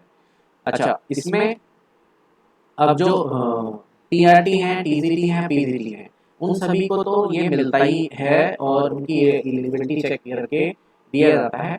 अब जो नॉन प्रमोशन वाले पोस्ट हैं, जैसे हम जैसे लोग हैं, लाइब्रेरियन या टीजीटी पीएचई हैं या डब्ल्यूई हैं या म्यूजिक टीचर हैं, तो इनको भी सीनियर स्केल और सिलेक्शन स्केल दिया जाता है। 12 साल की सर्विस कंप्लीट करने के बाद इन्हें भी सीनियर स्केल मिलेगा, 24 साल की सर्विस कंप्लीट करने के बाद इन्हें भी सिलेक्शन स्केल मिलेगा। अब हम बात करते हैं सिलेक्शन स्केल की। तो सीनियर स्केल और सिलेक्शन स्केल में डिफरेंस क्या है? तो 12 साल की सर्विस कंप्लीट करने के बाद मुझे सीनियर स्केल मिला, और जब सीनियर स्केल मिलने की डेट से फिर मेरे दोबारा 12 साल कंप्लीट होंगे, या मैं इस तरह से कहूँ कि 24 साल, वैसे 24 साल कहना गलत होता है क्योंकि 24 साल नहीं है। आप सिलेक्शन स्केल कहता है कि आपको सीनियर स्केल मिलने के 12 साल बाद सिलेक्शन स्केल मिलेगा। तो कई लोगों को सीनियर स्केल जो है वो 13 या 14 साल में जाके मिलता है, क्योंकि या तो उन्होंने in service course last 6 years में नहीं किया होता है, या उनकी एपीआर ग्रेडिंग की वजह से उनको जो है सीनियर स्केल टाइम पे नहीं मिला होता है, या उनका ईओएल होता है, ईओएल की वजह से उनका सीनियर स्केल एक्सटेंड हुआ होता है, तो फिर वो सिलेक्शन स्केल में उसी के हिसाब से एक्सटेंड होता है। तो सीनियर स्केल के बाद 12 साल और कंप्लीट करेंगे तब सिलेक्शन स्केल मिलेगा। सिलेक्शन स्केल में और भी चीज़ें हैं, केवल सर्विस कंप्लीशन से मतलब नहीं है। तो पहली चीज़ सिलेक्शन स्केल के लिए ये है कि 12 साल की सर्विस के बाद और 12 साल की सर्विस के बाद आपको सीनियर स्केल मिला। सीनियर स्केल मिलने के बाद फिर से 12 साल आपने कंप्लीट किए तो आपको सिलेक्शन स्केल के लिए आप एलिजिबल होते हैं। पहले की टेन्योर के हिसाब से एलिजिबल हो गए। उसके बाद दोबारा से देखेंगे कि जब आप सिलेक्शन स्केल के लिए जिस डेट पे एलिजिबल हुए उसकी प्रीसीडिंग 6 ईयर्स में, जो मैंने अभी एग्जांपल बताया था सीनियर स्केल वाला कि 2014 अक्टूबर से लेकर 2020 अक्टूबर के बीच में मेरे को एक इन सर्विस कोर्स कंप्लीट करना है। उसी तरह से सिलेक्शन स्केल में भी मेरे को जब मेरे 24 साल पूरे हो गए उसके प्रीसीडिंग 6 ईयर्स में मेरे को फिर से इन सर्विस कोर्स करना है। तो दूसरी चीज़ ये हो गई कि इन सर्विस कोर्स होना चाहिए। फिर तीसरी चीज अगेन आती है एपीआर ग्रेडिंग। आपकी एपीआर ग्रेडिंग लास्ट 5 ईयर्स की फिर से चेक की जाएगी, उसमें भी आपके मिनिमम 3 वेरी गुड होने चाहिए लास्ट 5 ईयर्स में से। उसके बाद एक और एक्स्ट्रा चीज उसमें सिलेक्शन स्केल में चेक की जाती है। वो एक्स्ट्रा चीज क्या होती है सिलेक्शन स्केल में? वो एक्स्ट्रा चीज ये होती है कि आपकी एलिजिबिलिटी देखी जाती है, क्या आप एलिजिबल हैं अगली पोस्ट के लिए। तो मतलब अगर आपको अभी डायरेक्ट रिक्रूटमेंट से अगली पोस्ट पे प्रमोट कर आप अगर जाना चाहते हैं, प्रमोशन लेना चाहते हैं, तो क्या आप एलिजिबल हैं as an eligibility in qualification. अच्छा, उसमें परसेंटेज वगैरह नहीं देखी जाती कि आपके बीएड में इतने परसेंटेज होने चाहिए या ग्रेजुएशन में इतने परसेंटेज होने चाहिए, वो डायरेक्ट रिक्रूटमेंट वालों के लिए होती है। लेकिन इसमें नहीं देखेंगे, इसमें बस आपके पास डिग्री है। वो मतलब अगर कोई टीआरटी है उसको सिलेक्शन स्केल कब मिलेगा? अगर वो एलिजिबल है टीजीटी बनने के लिए। और टीजीटी कौन सा? जो केवीएस के अंदर पोस्ट है। तो अगर वो केवीएस के अंदर कोई पोस्ट है, जैसे मान लीजिए ये कोई पीआरटी टीजीटी बनना चाहता है, तो कौन कौन सी पोस्ट है हमारे पास? इंग्लिश की है, TGT English, TGT Hindi, TGT social science, TGT science, TGT math, यही पोस्ट है हमारे पास, टीजीटी संस्कृत। तो वो इन 5-6 सब्जेक्ट में से किसी एक पोस्ट के लिए एलिजिबल होना चाहिए। ठीक है, तो उन 5-6 पोस्ट में से एलिजिबल होना चाहिए। तो मेरे को टीजीटी साइंस बनना है, तो मेरे को सर इसका ये भी अर्थ है कि ग्रेजुएट कौन का अर्थ ये है कि ग्रेजुएशन में उसके पास वो सब्जेक्ट होने चाहिए। हाँ। जिस सब्जेक्ट के प्रमोशन के लिए वो अगर कर रहा है वो सब्जेक्ट होना चाहिए, तभी कॉम्बिनेशन होगा, तभी उसको वो उस सब्जेक्ट के लिए प्रमोशन किया होगा। एग्जैक्टली। तो अगर मेरे को डिग्री साइंस बनना है तो मैंने ग्रेजुएशन लेवल पे साइंस पढ़ा होना चाहिए, मतलब मेरे को बायो मैंने पढ़ा होना चाहिए, फिजिक्स केमिस्ट्री बायो ये सब्जेक्ट्स या इनमें से कोई भी एक जिसमें मेरी स्पेशलाइजेशन होनी चाहिए। तो इसमें मेरी किसी ना किसी एक स्पेशलाइजेशन होनी चाहिए और ग्रेजुएशन लेवल पे फिर मेरा बीएड कंप्लीट होना चाहिए। हम सभी को पता है कि पीआरटी बनने के लिए अभी तक के रूल्स के हिसाब से हम डिप्लोमा इन एजुकेशन या उससे इक्विवेलेंट या जेबीटी वगैरह जो इक्विवेलेंट कोर्सेज हैं वो करके PRT as a PRT join कर लेते हैं। लेकिन जब हमें सिलेक्शन के लिए चाहिए होगा तो हमारी बीएड कंप्लीट होनी चाहिए, हमारा बीएड के साथ साथ हमारा जो ग्रेजुएशन में सब्जेक्ट कॉम्बिनेशन है वो भी इस तरह का होना चाहिए। सिमिलरली अगर किसी टीजीटी को सिलेक्शन स्केल चाहिए तो टीजीटी के बाद बेशक बीएड तो होगी, लेकिन अब उसे मास्टर डिग्री चाहिए, मास्टर डिग्री भी होनी चाहिए और वो भी उस पोस्ट के लिए जो केवीएस में अवेलेबल है। अगर मान लीजिए कोई टीजीटी सोशल साइंस है और वो कहता है कि मुझे सिलेक्शन स्केल चाहिए और उन्होंने मास्टर्स की हुई है पॉलिटिकल साइंस, तो केवीएस के अंदर टीजीटी पॉलिटिकल साइंस की पोस्ट नहीं है तो उसको सिलेक्शन स्केल नहीं मिलेगा। उसने अगर हिस्ट्री में किया हुआ है मास्टर्स तो वो एलिजिबल है, या इंग्लिश में किया हुआ है, हिंदी में किया हुआ है, या बायो में या केमिस्ट्री में या फिजिक्स में या मैथ में या ज्योग्राफी में, इकोनॉमिक्स में, जो पोस्ट हमारे पास हैं, जो पोस्ट केवीएस के अंदर हैं, उन पोस्ट के हिसाब से अगर आपने मास्टर्स किया हुआ है तभी आप एलिजिबल होते हैं सिलेक्शन स्केल के लिए। उसके बाद अच्छा सिलेक्शन स्केल के लिए ये भी देखा जाता है कि जो भी सब्जेक्ट आप जैसे प्राइमरी टीचर हैं तो उन्होंने वो अगर मैथ के लिए अप्लाई कर रहे हैं तो उन्होंने ग्रेजुएशन के 3 साल में मैथ में स्पेशलाइजेशन किया कि नहीं किया, वो बहुत जरूरी है। कोई इंग्लिश के लिए अप्लाई कर रहा है या हिंदी के लिए अप्लाई कर रहा है तो वो देखेंगे कि आपने ग्रेजुएशन के 3 साल में इंग्लिश पढ़ी है कि नहीं पढ़ी है, या हिंदी पढ़ी है कि नहीं पढ़ी है। कई सर एक डाउट है। सर मैं कंप्लीट कर रहा हूँ उसके बाद आप पूछें, नहीं तो क्या है इंपॉर्टेंट पॉइंट छूट जाते हैं, मैं भूल जाता हूँ। ठीक है सर, कुलविंदर सर, तो क्या है कि हमारा यस सर श्योर सर। हमारा जो सब्जेक्ट कॉम्बिनेशन है ना वो केवीएस में जो पोस्ट अवेलेबल हैं उनके हिसाब से होना चाहिए। हाँ पीजीटी के लिए क्योंकि आगे कोई टीचिंग पोस्ट नहीं है तो पीजीटी के लिए ये प्रॉब्लम आती है, पीजीटी के और पढ़ने की उन्हें जरूरत नहीं है और वो ऑलरेडी एलिजिबल होते हैं सिलेक्शन के लिए। सिमिलरली पीजीटी के अलावा जो ऐसे पोस्ट हैं जो नॉन प्रमोशनल पोस्ट हैं जैसे टी म्यूजिक हो गया, उसके अलावा आपका लाइब्रेरियन हो गया, डब्ल्यूई हो गया, पीएनएचई हो गया, तो ये सब जो पोस्ट हैं या आर्ट टीचर हो गया, क्योंकि इनकी पोस्ट ही नहीं है आगे कोई तो वो एलिजिबिलिटी भी नहीं देखते, वो बस 12 साल की सर्विस 24 साल की सर्विस या आप ऐसे कर लीजिए सीनियर स्केल के बाद 12 साल की सर्विस और कंप्लीट हो गई, उन्होंने सर्विस कोर्स किया है प्रीसीडिंग 6 ईयर में, लास्ट 5 ईयर्स की एपीआर ग्रेडिंग उनकी वेरी गुड है, उसके बाद वो उनको सिलेक्शन स्केल दे देते हैं। अच्छा एक चीज़ और इम्पॉर्टेंट है इसमें मैं बताना चाहूँगा कि सिलेक्शन स्केल सभी को उस डेट पे नहीं मिलता जिस डेट पे वो एलिजिबल होते हैं, सभी को उस डेट पे नहीं मिलता। सिलेक्शन स्केल देने के लिए क्राइटेरिया है केवल 20% स्टाफ को एक साल में, तो केवीएस का जो भी स्टाफ है उसमें से केवल 20% लोगों को एक साल में सिलेक्शन स्केल दिया जा सकता है।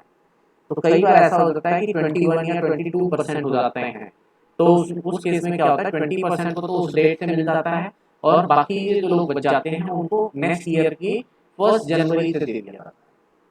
तो ऐसे में कुछ लोगों का रेट अलग होता है। ये सब कुछ इंपॉर्टेंट चीज़ें थी सीनियर स्केल सिलेक्शन स्केल के बारे में। तो सिलेक्शन स्केल में आपको कौन सा ग्रेड मिल जाएगा, तो अगर कोई अभी लाइब्रेरियन है, जैसे हम अभी लाइब्रेरियन है 4600 ग्रेड पे लेवल 7 में है, जब मुझे सीनियर स्केल मिलेगा तो मैं लेवल 8 होगा यानी कि पीजीटी वाले ग्रेड में, और जब मुझे सिलेक्शन स्केल मिलेगा तो मैं लेवल 9 कोई भी नहीं है बीच में, लेवल 9 एप्लीकेबल नहीं है हमारे डिपार्टमेंट में, तो सीधा लेवल 10 आ जाता है जो कि 5400 ग्रेड पे होता है, तो उसमें चले जाते हैं सिलेक्शन स्केल। ऐसी सिमिलरली पीआरटी में जब मुझे सीनियर स्केल मिलता है तो वो 4600 में यानी कि पीजीटी वाले ग्रेड में, और जब सिलेक्शन स्केल मिलता है तो वो पीजीटी वाले ग्रेड में यानी कि 4800 में आ जाता है। और जो पीजीटीज हैं, पीजीटी सीनियर स्केल मिलता है तो लेवल 10 में यानी कि वाइस प्रिंसिपल वाले ग्रेड में, और उसके बाद फिर वो लेवल 11 में आ जाते हैं, यानी कि 6600 ग्रेड पे से रिटायर होते हैं अगर वो आगे उनका एज ए वाइस प्रिंसिपल या प्रिंसिपल नहीं है। अच्छा, अगर मान लीजिए आपको कोई प्रमोशन मिल गया है, तो आपको प्रमोशन अगर कोई मिल गया है तो प्रमोशन मिलने के बाद आपको सीनियर स्केल नहीं मिलेगा, या प्रमोशन मिल गया है अगर आपको तो आपको सिलेक्शन स्केल नहीं मिलेगा। प्रमोशन कौन सा, जो डिपार्टमेंटल प्रमोशन कमेटी प्रमोशन करती है कि आपको इतने साल की सर्विस हो गई। जैसे केवीएस में थोड़ा कम होता है, लेकिन स्टेट गवर्नमेंट में आपने देखा होगा कि उसको किसी एम्प्लॉय को 10 साल हो गए तो 10 साल के बाद उसका प्रमोशन एज पीआरटी से टीजीटी हो गया ऑटोमेटिकली, या टीजीटी से पीजीटी हो गया, ठीक है ना। लो वो अगर प्रमोशन आपको कोई मिल गया है तो फिर आपको सीनियर स्केल नहीं मिलेगा या सिलेक्शन स्केल नहीं मिलेगा, क्योंकि आपको प्रमोशन के बदले में ही वो दिया जा रहा है, क्योंकि आपका प्रमोशन नहीं हुआ था इसलिए वो दिया जा रहा था। तो ये चीज़ है। हाँ हाँ, एक किसी का शायद पूछ रहा था role of qualification in senior and selection scale like TGT English has a PG in economics. हाँ, तो अगर आप टीजीटी इंग्लिश है लेकिन आपने पीजी इन इकोनॉमिक्स किया हुआ है तो भी आप एलिजिबल है, तो उससे कोई प्रॉब्लम नहीं है कि पीजीटी इंग्लिश ही बन सकता है, आप पीजीटी इकोनॉमिक्स भी बन सकते हैं। तो बाकी सीनियर स्केल सिलेक्शन स्केल में होता ये है कि आपका रोल चेंज नहीं होगा। आप प्राइमरी टीचर हैं, आप एज ए प्राइमरी टीचर ही काम करेंगे, बस आपका पे स्केल चेंज है, आप नेक्स्ट लेवल के पे स्केल में आ जाएंगे, ठीक है। और आपका पे स्केल केवल चेंज हो रहा है, आपका रोल और रिस्पॉन्सिबिलिटी चेंज नहीं।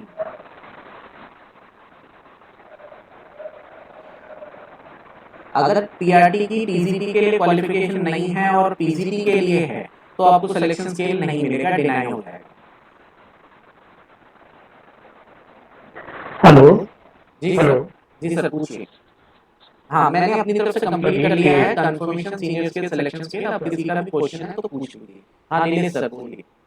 सर हाँ सर, जो मैंने क्वेश्चन लिखा था हम्म। क्योंकि उस पर एविडेंसेस ये हैं कि दो हमारी जानकारी में टीजीटी साइंस जिन्होंने पीजी इंग्लिश में किया उनको डिनाई कर दिया गया, और टीजीटी इंग्लिश जिनका पीजी इकोनॉमिक्स में था उनको डिनाई कर दिया गया। बल्कि उन्होंने इस पर कोर्ट केस भी किया और आरटीआई के थ्रू 83, 93 कुछ ऐसे ईयर के डॉक्यूमेंट भी ला रहे हैं। हाँ। लेकिन अभी तक केवीएफ ने या आगे की एचआरडी मिनिस्ट्री ने उसको एक्सेप्ट नहीं किया है। सर मिलेगा। तो ये कैसे हो रहा है कि दो टीचर अब रिटायर भी हो गए बल्कि। हाँ हो सर, कई बार है ना जब डिपार्टमेंटल प्रमोशन कमेटी होती है कई बार इस तरह के डिसीजन लेती है, बट मैंने जो देखा है, मैं यहाँ पे जो भी मैं सेशन में बताता हूँ या जो भी बता रहा हूँ, जो मैंने एक्सपीरियंस किया है, मैं लाइब्रेरियन बनने से पहले नॉन टीचिंग स्टाफ में था, मैं रीजनल ऑफिस में मैंने बहुत सारे डीपीसी मीटिंग कंडक्ट की हैं। तो मेरी नज़रों में हमेशा ऐसा हुआ है, अगर आप किसी भी पोस्ट के लिए एलिजिबल हैं तो आपको मिल जाता है, डिनाई नहीं है, ठीक है। किसी केस में अगर ऐसा हुआ है तो आगे एस्केलेट करने पे मिल जाना चाहिए उनको। बाकी अब मैटर अगर कोर्ट में चला जाता है ना तो कोई भी हम कमेंट नहीं कर सकते हैं, इवन डिपार्टमेंट भी कमेंट नहीं करता है कि अब कोर्ट ही डिसाइड करेगा कि क्या करना है। मेरा क्वेश्चन था, एक जैसे सीनियर स्केल आपको मिल गया तो date of next increment change होता है क्या? समझ तो नहीं हुआ तो। हाँ सर, बिल्कुल आपने बहुत अच्छा क्वेश्चन पूछा है। Increment, date of increment change होगा कि नहीं होगा। तो सीनियर स्केल मिला और सीनियर स्केल मिलने के मान लीजिए क्या है, मान लीजिए आपको सीनियर स्केल मिलना था अक्टूबर में, ठीक है, और आपका इंक्रीमेंट लगता था जुलाई में, ठीक है। तो अगर आपको सीनियर स्केल अक्टूबर में मिला तो फिर आपका डेट ऑफ इंक्रीमेंट उसमें है ना, हमें ऑप्शन देना होता है कि हम जो बढ़ा हुआ ग्रेड है, हमसे ऑप्शन लिया जाता है कि जो बढ़ा हुआ ग्रेड है वो हम डेट ऑफ इंक्रीमेंट से अगले नेक्स्ट जो अपकमिंग इंक्रीमेंट है डेट ऑफ इंक्रीमेंट से लेना चाहते हैं या प्रेजेंट डेट से लेना चाहते हैं। तो हम उसमें ऑप्शन में दे सकते हैं कि हाँ हम नेक्स्ट इंक्रीमेंट डेट से लेना चाहते हैं या प्रेजेंट डेट से। उसमें क्या है कि हम है ना कैलकुलेशन करते हैं अपनी कि हमको किस में ज़्यादा प्रॉफिट हो रहा है। कई बार डेट ऑफ इंक्रीमेंट से लेने का मतलब क्या है कि पहले आपको एक इंक्रीमेंट मिलेगा प्रेजेंट पोस्ट पे, उसके बाद प्रेजेंट ग्रेड में एक इंक्रीमेंट मिलेगा, उसके बाद सीनियर स्केल लगाया जाएगा, ठीक है। तो हम वो कैलकुलेट कर लेते हैं अपना कि खुद का कि भाई अगर मैं आज की डेट से सीनियर स्केल लेता हूँ तो आज की डेट से मुझे प्रॉफिट है, या डेट ऑफ इंक्रीमेंट से लेता हूँ तो मुझे प्रॉफिट है। अब मान लीजिए कोई एम्प्लॉय है जिसको अक्टूबर में मिलना था, अक्टूबर में 12 साल कंप्लीट हो रहे थे, अक्टूबर में उसे सीनियर स्केल मिलना था, लेकिन अक्टूबर की जगह उसको मिला जनवरी में जाके। 4 महीने उसका ईओएल वगैरह था पिछले 12 साल में, तो 4 महीने एक्सटेंड हो गया, जनवरी में जाके मिला। उसका डेट ऑफ इंक्रीमेंट उस वक्त जुलाई था, ठीक है ना।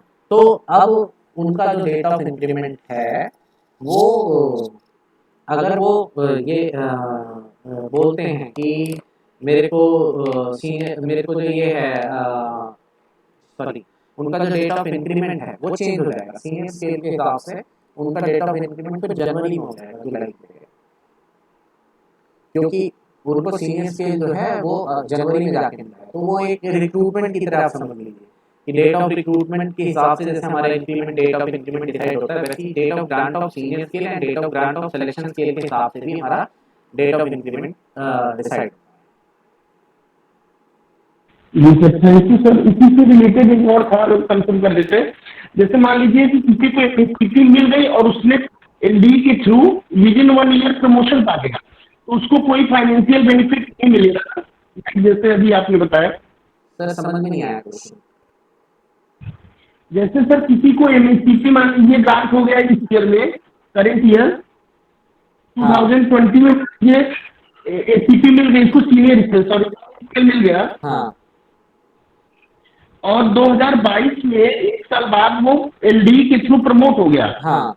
तो उसको सर फाइनेंशियल बेनिफिट प्रमोशन पे नहीं मिलेगा ना? फाइनेंशियल बेनिफिट नहीं मिलेगा क्योंकि आपको उसके बदले में ऑलरेडी मिल चुका है ना। आप ऑलरेडी उस ग्रेड में आ गए हैं ना। मान लीजिए कोई प्राइमरी टीचर है। सर आवाज कट रही है सर।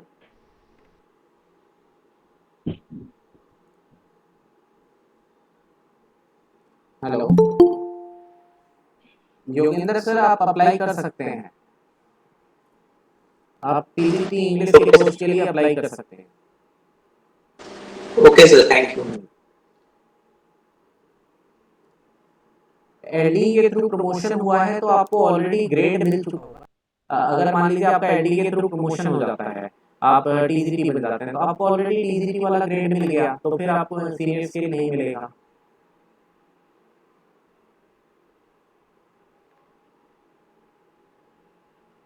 जी, और कोई क्वेश्चन है किसी का?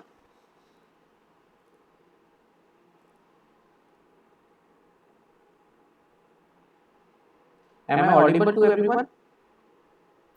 यस सर, मैं ये पूछ रहा था जैसे हाँ कुलविंदर सर बोलिए।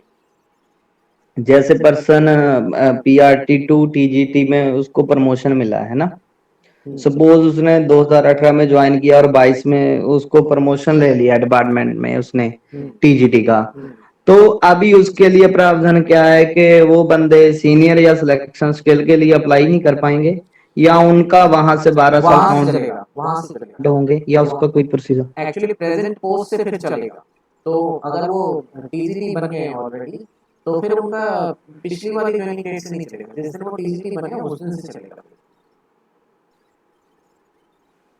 ठीक है। एक और कि आपने जैसे बोला ना कि कुछ पोस्ट हैं जैसे म्यूजिक लाइब्रेरियन है ना, उनके लिए उनके काम वही रहेंगे लेकिन उनको स्केल मिलेगा। हाँ, काम मीन मतलब वो जो पीआरटी है वो पीआरटी रहेगा। इट मीन ये तो नहीं है कि वो टीजीटी की तरह वो उसको नहीं।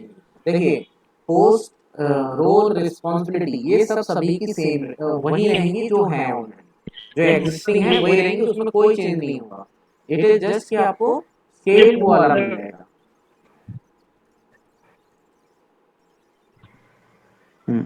ठीक है सर, थैंक यू। आके कुलविंदर सर ये समझिए कि आपको एक इंक्रीमेंट और मिल जाएगा। हाँ, ऐसे समझिए। हाँ, लेमैन लैंग्वेज में आप वैसे बहुत टेक्निकल चीज है, लेकिन लेमैन लैंग्वेज में आप कह सकते हैं कि आपको एक इंक्रीमेंट मिल गया है। नहीं, पे लेवल चेंज होने से आपकी बहुत सारी एलिजिबिलिटी भी चेंज हो जाती है। धन्यवाद सर। कई चीजों की ज्यादा अगर बढ़ हो जाता तो हम एलटीसी वगैरह उसमें भी चेंजेस आ जाएंगे अपने। हाँ, क्या चीज? जैसे अगर पे लेवल हम लोगों का बढ़ गया, जैसे 7 से 8 या फिर 10 ऐसे अगर जाता है तो वो जो बेनिफिट मिलते हैं एलटीसी में वो भी सारे मिल जाएंगे ना? हाँ, एलटीसी में, मेडिकल में जो बेड के लिए एलिजिबिलिटी होती है, जैसे अभी 46,000 बेसिक पे तक जैसे आपका जनरल वार्ड होता है, तो इस तरह से कई सारी चीज़ों की एलिजिबिलिटी आपकी चेंज हो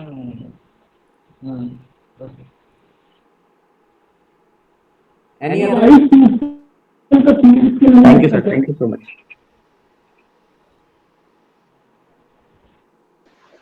तो इसमें मैं ये पूछना चाहता हूँ सर, जैसे 4200 पीआरटी वाला है, उसको 12 साल के बाद उसका 49,000 हो जाता है पे स्केल। तो नेक्स्ट जो सीनियर स्केल लगेगा उसमें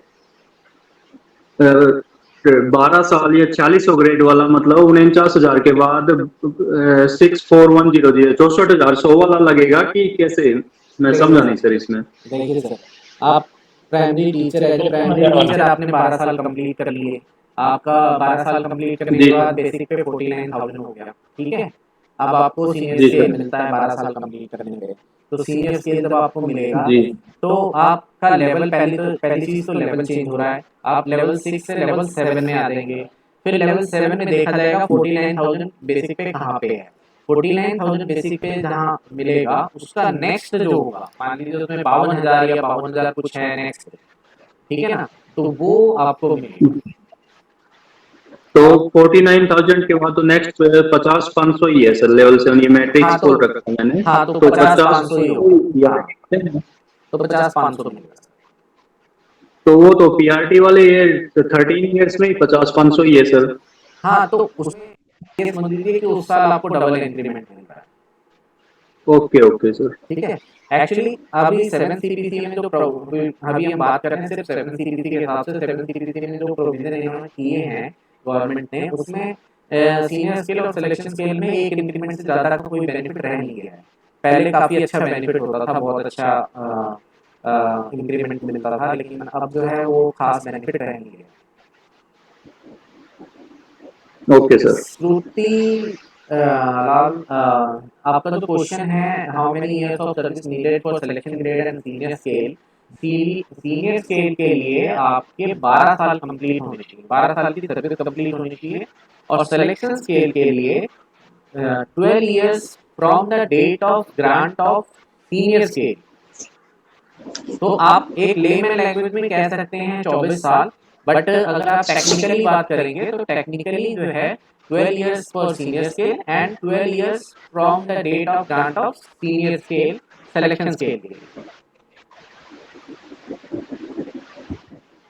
सर ये वाइस प्रिंसिपल के लिए सीनियर स्केल नहीं होता? जी, वाइस प्रिंसिपल के लिए भी होता है सर। मैंने नहीं, जैसे सर प्रिंसिपल को फाइनेंशियल अपग्रेडेशन नहीं मिलता, जहाँ तक मैंने सुना है। अगर वाइस प्रिंसिपल तक मिलता है सर, और प्रिंसिपल्स को भी मिलता है सर। नहीं, सॉरी, सही सुना है आपने, प्रिंसिपल्स को नहीं मिलता है सर। इसी में थोड़ा सा मतलब आपको याद आ गया, रिकॉल कराऊंगा। हाँ सर, शायद जो ग्रुप ए की पोस्ट है उनको नहीं है, इसलिए वाइस प्रिंसिपल ग्रुप ए में है। हाँ, थोड़ा सा इस पे देखें। Right sir. संजय सर, आप पूछ रहे हैं एनडीए एग्जाम के लिए कितने साल में एलिजिबल की सर्विस, जो आपकी एनडीए एग्जाम के लिए है ना, आपके ये 5 इयर्स की सर्विस कंप्लीट होनी चाहिए सर। सपना मैम, प्रमोशन के चांसेस के बारे में कुछ नहीं कह सकते, केवीएस में कब क्या होता है इसका आप प्रेडिक्शन नहीं कर सकते, कितना टाइम लगेगा। प्रमोशन के लिए क्राइटेरिया क्वेश्चन है पवन सर, इनका मेरे को लगता है कहना ये है कि प्रमोशन के लिए कितना, तो वो उस सर्विस पे अगर मिनिमम उन्होंने जैसे पीआरटी से टीजीटी है या टीजीटी से पीजीटी है, तो पीआरटी से टीजीटी के लिए 5 साल और टीजीटी से पीजीटी के लिए 8 साल। मुझे लगता है इन्होंने ये प्रश्न है कि वो प्रमोशन के लिए कब एलिजिबल हो जाते हैं, तो ये मिनिमम इसका क्राइटेरिया। ठीक है, प्रमोशन का क्राइटेरिया पूर्ण मैम आपका क्वेश्चन आंसर हो गया। हाँ, मतलब कि 8 साल कंप्लीट करने के बाद प्रमोशन मिलेगा एज पीजीटी, अगर हम पीजीटी हैं अभी। आप एलिजिबल होंगे सर, आप एलिजिबल हो जाते हैं। डिपार्टमेंटल उसके बाद जो आपका लिमिटेड जो डिपार्टमेंटल एग्जाम जी, जी। के लिए तो आप 3 साल अगर आपने एज ए पीआरटी काम किया है और 3 साल या 5 साल आपने एज ए टीजीटी काम किया तो भी आप एलिजिबल हैं, क्योंकि वो क्राइटेरिया दोनों जोड़ के बनाया जाता है।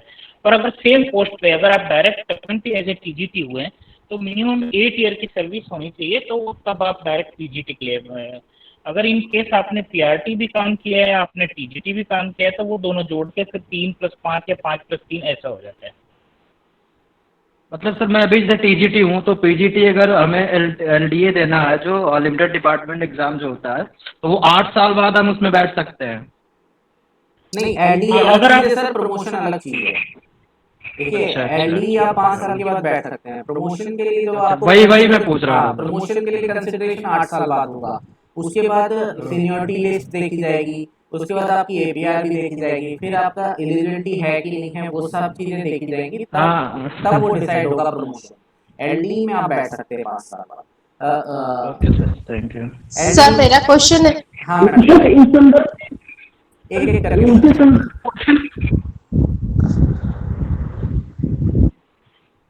जी मैडम बोलिए। हाँ सर मेरा क्वेश्चन है कि प्राइमरी से डायरेक्ट पीजीटी का एलडी एग्जाम दे सकते हैं क्या, डिपार्टमेंटल एग्जाम? नहीं, उसमें 5 साल के बाद recruitment में ही टीजीटी जाना को देना होगा, फिर 3 साल के बाद पीजीटी के लिए देना पड़ेगा। सर डिपार्टमेंटल एग्जाम कितने साल में होता है? अदर देन ये कर सुनाई नहीं दिया मैम, क्या बोला आप?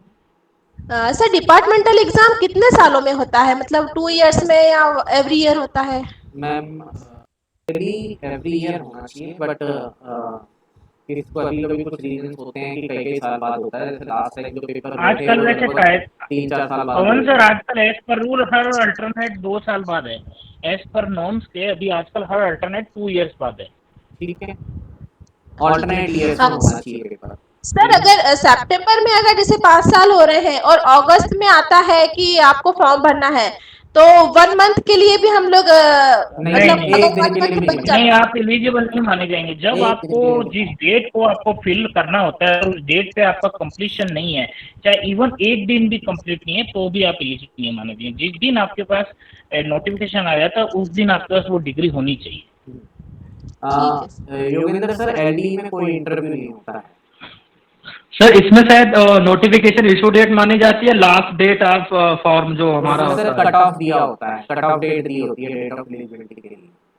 क्योंकि अब तो मोस्टली जो फॉर्म भरे जाते हैं उसमें जो लास्ट डेट होती है फॉर्म भरने की वो होती है एलिजिबिलिटी शायद। अब मोस्टली तो ऐसा है, क्योंकि कोर्ट ऑर्डर भी आया था। उसमें कट ऑफ नहीं डेट सर, दी होती उसमें नहीं सर, जिस दिन आपके पेपर में ऐड निकल जाती है, जैसे सपोज आपका फॉर्म 15 तारीख को निकल गया, आप भरने के लिए 30 तारीख डेट दिए, तो 15 तारीख को डिग्री आपके पास होनी चाहिए। आप 15 मतलब ये एलडी में है ये? हाँ जी, हाँ जी। Okay okay. उसमें ना सर स्पेसिफिकली वो कट ऑफ डेट भी मेंशन करते हैं कि इतनी तारीख तक, या उसमें लिखा होगा कि आपके last date of form filling या start of form filling date तक आप एलिजिबल होने चाहिए, उसमें मेंशन रहता है। मोनिका मैम का क्वेश्चन ले लेते हैं। मोनिका मैम, जेएसएस से एसएसए के लिए कितना टाइम लगेगा? देखिए पेनफुल एरिया है नॉन टीचिंग स्टाफ के लिए, एलडी तो होता नहीं है, अभी बंद है काफ़ी सालों से, और अभी कोई उम्मीद भी नहीं लग रही होगा। और प्रमोशन में बहुत टाइम लग जाता है, बहुत ज़्यादा। और जेएसएस से टीचिंग में प्रमोशन के लिए भी मैं ये आपसे मतलब श्योर नहीं कह सकता। 8 साल बाद आप एलिजिबल हो जाते हैं, बट अब वो हेडक्वार्टर मांगता है इतनी सीनियरिटी नंबर, इतने से इतने तक के लोग अप्लाई करें, इतने से इतने तक लोग अप्लाई करें, तो स्कूल प्रपोजल भेजता है और उसके बाद वो उस पर डिसीजन लेते हैं कि कितने लोगों को कितनी वैकेंसी है, प्रमोशनल पोस्ट के लिए कितनी वैकेंसी है, उसके बेसिस पे सीनियरिटी नंबर के हिसाब से जितने लोग आते हैं उस क्राइटेरिया में उन लोगों को प्रमोशन मिलता है। बट कुछ नहीं कह सकते कि कितना टाइम लग जाएगा। और जेएसएस से टीचिंग में एलडी नहीं दे सकते आप, cadre cross cadre LD exam नहीं दे पाएंगे। आपको पहले तो अपना डायरेक्ट रिक्रूटमेंट के थ्रू कैडर चेंज करना पड़ेगा, उसके बाद ही आप एलडी क्लियर कर पाएंगे। तो आप वही पवन सर, इसमें एग्जाम देना पड़ेगा इनको एज और उधर से रिजाइन करके फिर ही ज्वाइन कर सकते हैं। ऐसा कोई अपना कैरियर ऐसा कोई सिस्टम नहीं है कि जो आप रिजाइन की जरूरत नहीं है sir. Non teaching non teaching से टीचिंग में आने के लिए रिजाइन की जरूरत नहीं है, वो बस उस पोस्ट से रिलीव हो जाते हैं और हाँ टीचिंग वो पोस्ट ज्वाइन कर लेते रिलीव हो हैं। जाते हैं, नए पे ज्वाइन कर जैसे लेते हैं। मैं सबसे बड़ा एग्जाम्पल दूं यहाँ पे। हाँ आपका आप एग्जाम्पल है। हाँ ठीक है, IIT में रिटन पेपर होता है, कोई इंटरव्यू नहीं होता है। सर मेरा एक और क्वेश्चन था सर, हाँ, कि बोलिए। अगर हम प्राइमरी से टीजीटी अगर 6 इयर्स के बाद बनते हैं, अगर मौका हमें 6 साल के बाद मिलता है, तो टीजीटी हमको फिर 2 साल ही करना पड़ेगा पीजीटी बनने के लिए? 8 इयर्स होना चाहिए, या फिर ऐसा कुछ 5+3 का कुछ क्राइटेरिया होता है कि 3 साल आपको टीजीटी भी करना ही पड़ेगा? भूषण सर, ऐसा है, एक पोस्ट पे जैसे इन्होंने कहा कि अगर ये सपोज पीआरटी 4-5 साल रह ली, पीजीटी 2-3 साल रह ली और फिर पीजीटी के लिए, तो उसमें क्राइटेरिया है मिनिमम, ऐसे मिनिमम क्वालिफिकेशन पीजीटी की 3 ईयर एक्सपीरियंस जरूरी है। चाहे वो आप पीआरटी अगर 6 साल की रह ली, 7 साल की रह ली, तो ऐसा नहीं है कि आप 1 साल टीजीटी से काम चल जाएगा। मिनिमम 3 साल तो एज ए टीजीटी आपको निकालना पड़ेगा, और प्लस 5 साल उधर का आप ले सकती हैं, या अगर आपने 5 साल एज ए टीजीटी काम किया है तो मिनिमम 3 साल पीआरटी का ले सकती हैं।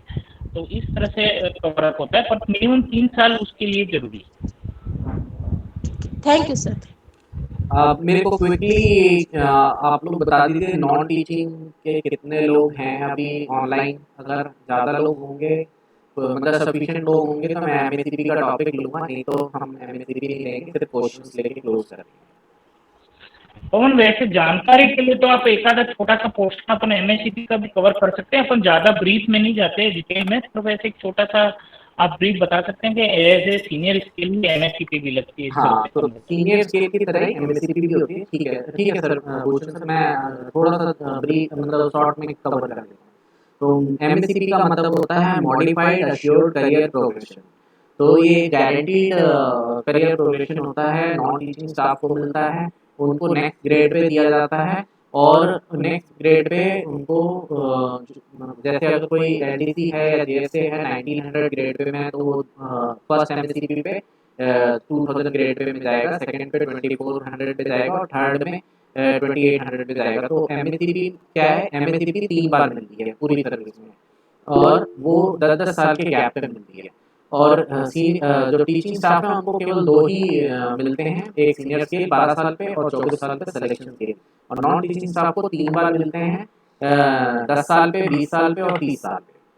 ठीक है, और इसमें मॉडिफाइड अश्योर्ड करियर प्रोग्रेशन है, उनको नेक्स्ट ग्रेड पे दिया जाता है। सिमिलर होता है जैसे मैंने सीनियर स्केल का बताया था कि आपको नेक्स्ट मूव कर दिया जाएगा, आपका प्रेजेंट बेसिक पे जो है उससे ज़्यादा जो नेक्स्ट पे लेवल में बेसिक पे होगा, उससे ज़्यादा वाला जो कॉलम होगा उसमें आप शिफ्ट हो जाएंगे, बस यही होता है। और इसमें एलिजिबिलिटी के लिए इनको 10 ईयर्स की सर्विस पूरी करनी होती है। अगर हाँ इनका यूएल है या सर्विस ब्रेक है या राइज ऑन पीरियड है तो वो सब ऐड हो जाता है उसमें, और ऐड होने के बाद हाँ इनको कोई ट्रेनिंग वगैरह करने की जरूरत नहीं होती है, इनका कोई कोर्स नहीं होता है कि कोर्स करने की जरूरत है। पवन सर, हाँ, पवन सर उसमें आजकल है, अगर आप सेकंड एससीपी एमएससीपी के लिए अप्लाई कर रहे हैं तो आजकल एक बेसिक ट्रेनिंग कराई जाती है, वो आजकल जरूरी, पर्टिकुलरली अगर सब स्टाफ से अगर आप एलडीसी वगैरह में जा रहे हैं, उनको एक आजकल राइटिंग का या जैसे आपको कैलिबर के बारे में उनका टेस्ट होता है, अगर वो टेस्ट क्लियर करते हैं तभी सेकंड एमएससीपी और थर्ड एमएससीपी के लिए वो एलिजिबल है। अदरवाइज जैसे सब अगर एलडीसी है तो एलडीसी के लिए कोई क्राइटेरिया नहीं है, या यूडीसी के लिए कोई रहता है, केवल सब स्टाफ से एलडीसी, राइट? हाँ, सब स्टाफ को अगर एलडीसी के लिए तो उनका एक क्राइटेरिया है। बहुत प्रॉब्लम आती है कि एलडीसी बन जाते हैं, उसके बाद फिर वो कहते हैं कि हमें तो आता नहीं है, काम हम नहीं कर सकते, उनको ड्राफ्टिंग नोटिंग हाँ। नहीं आती या उनको डिस्पैच वगैरह नहीं आता, वो इस हिसाब से इसलिए उनको एक ट्रेनिंग कराई जाती है। वो वैसे होती तो 15 दिन की, रूल के हिसाब से तो 15 दिन की है, पर जनरली वो उसमें उनको बताते हैं कि भाई किस तरह से आपको ड्राफ्टिंग नोटिंग करनी चाहिए, कैसे फाइल मेंटेन होती है, कैसे आपकी ये एक्चुअली में जिस ये सारे कंडक्ट करवाते हैं। तो उसमें भी अच्छा एमएससीपी में भी आपका प्रिंसिपल से रिकमेंडेशन ली जाती है कि आप क्या रिकमेंड करते हैं एमएससीपी लेने के लिए कि नहीं करते हैं। फिर एपीआर ग्रेडिंग का सेम क्राइटेरिया है, लास्ट 5 ईयर्स की एपीआर ग्रेडिंग देखी जाएगी, लास्ट 5 में से 3 ईयर्स मिनिमम जो है वेरी गुड या आउटस्टैंडिंग होना चाहिए, तभी वो जो है एलिजिबल होते हैं एमएससीपी के लिए।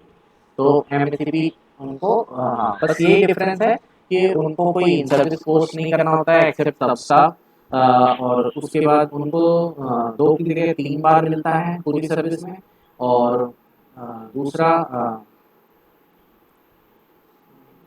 बस मेजर ये डिफरेंस है, कोई ट्रेनिंग नहीं है और उनको 3 बार मिलता है। और कुछ है भूषण सर? मुझे तो लगता है इतना सफिशिएंट है। बाकी हाँ। वैसे ये है कि जेएसएस से अगर एसएसए के लिए अगर आप कर रहे हैं तो उसका एलिजिबिलिटी वही है, मिनिमम आपको अगर बिना किसी उसके डिपार्टमेंट के 8 ईयर है, अगर आप जेएसएस से एसएससी के लिए। शायद ये क्वेश्चन इन्होंने मुनीका मैडम ने लिखा है कि क्या जेएसएस से टीचिंग कोच ने जेएसएस से बता दिया मैंने। एसएससी के लिए कितना टाइम लगेगा? हाँ, तो एज पर नॉर्म्स के वही 8 साल, इनका भी सेम क्राइटेरिया। हाँ, लेकिन उसके बाद भी सीनियरिटी के हिसाब से और वैकेंसी के हिसाब से हाँ, वो एप्लीकेबिलिटी जो केवीएस के नॉर्म्स है वो अलग मैटर है, पर मिनिमम जो क्राइटेरिया वो 8 ईयर है। एग्जैक्ट। और अरविंद सर, अगर आप 5 साल पीआरटी हैं उसके बाद टीजीटी बन जाते हैं तो आपको टीजीटी का बेसिक पे नहीं मिलेगा। आप मतलब आपका लेवल चेंज हो जाएगा। पहली चीज, आप लेवल 6 से 7 में आ जाएंगे और आपका जो प्रेजेंट बेसिक पे है उससे अगला जो उसमें होगा, जो मैंने सीनियर स्केल के लिए बताया था, वही सेम रहेगा।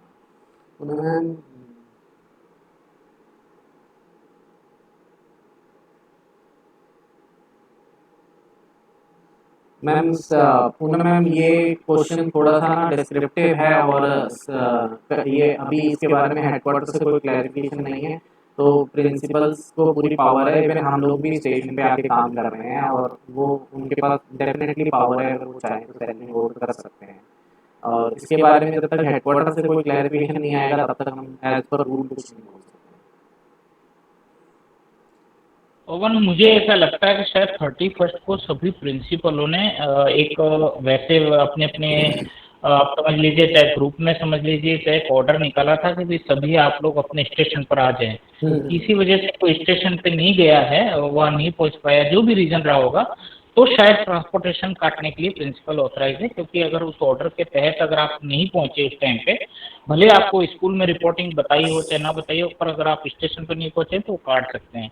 एक ऑर्डर ऐसा 31 तारीख मतलब 1 जुलाई के लिए सभी प्रिंसिपलों ने अपने अपने उसमें निकाला था। संजय सर, प्राथमिक शिक्षक जो स्नातकोत्तर शिक्षक की पात्रता रखते हैं, सीधे रिक्रूटमेंट से रिटर्न देते हैं, तो पीआरटी होने का उनको पीजीटी पोस्ट के इंटरव्यू के लिए यही फायदा मिलेगा कि आप बिल्कुल फ्रेशर नहीं होंगे और इंटरव्यूअर को आपसे थोड़ी सी एक्सपेक्टेशन ज़्यादा होगी कि आप as a PRT teaching skills रखते हैं, तो आप एज ए पीजीटी कितना अच्छा पढ़ा सकते हैं। तो वो आपको जब आपका वो टीचिंग स्किल्स चेक करेंगे तो आपसे थोड़ी सी एक्सपेक्टेशन ज़्यादा रखेंगे। यही आपको बेनिफिट मिलने वाला है इसका। अदरवाइज वैसे कोई बेनिफिट नहीं है हाँ। कि कोई सर्विस वगैरह का कोई वैसा अदर कोई बेनिफिट नहीं, केवल एक ये है कि आपकी एक्सपीरियंस जो है आपका वो उसमें ऐसे काउंट होगा।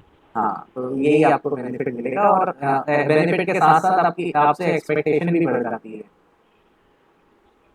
ठीक है, आई होप सभी के क्वेश्चंस क्लियर हो गए हैं। अगर किसी का कोई क्वेश्चन है तो पूछ लीजिए, अदरवाइज हम लोग आज का सेशन फिनिश करेंगे।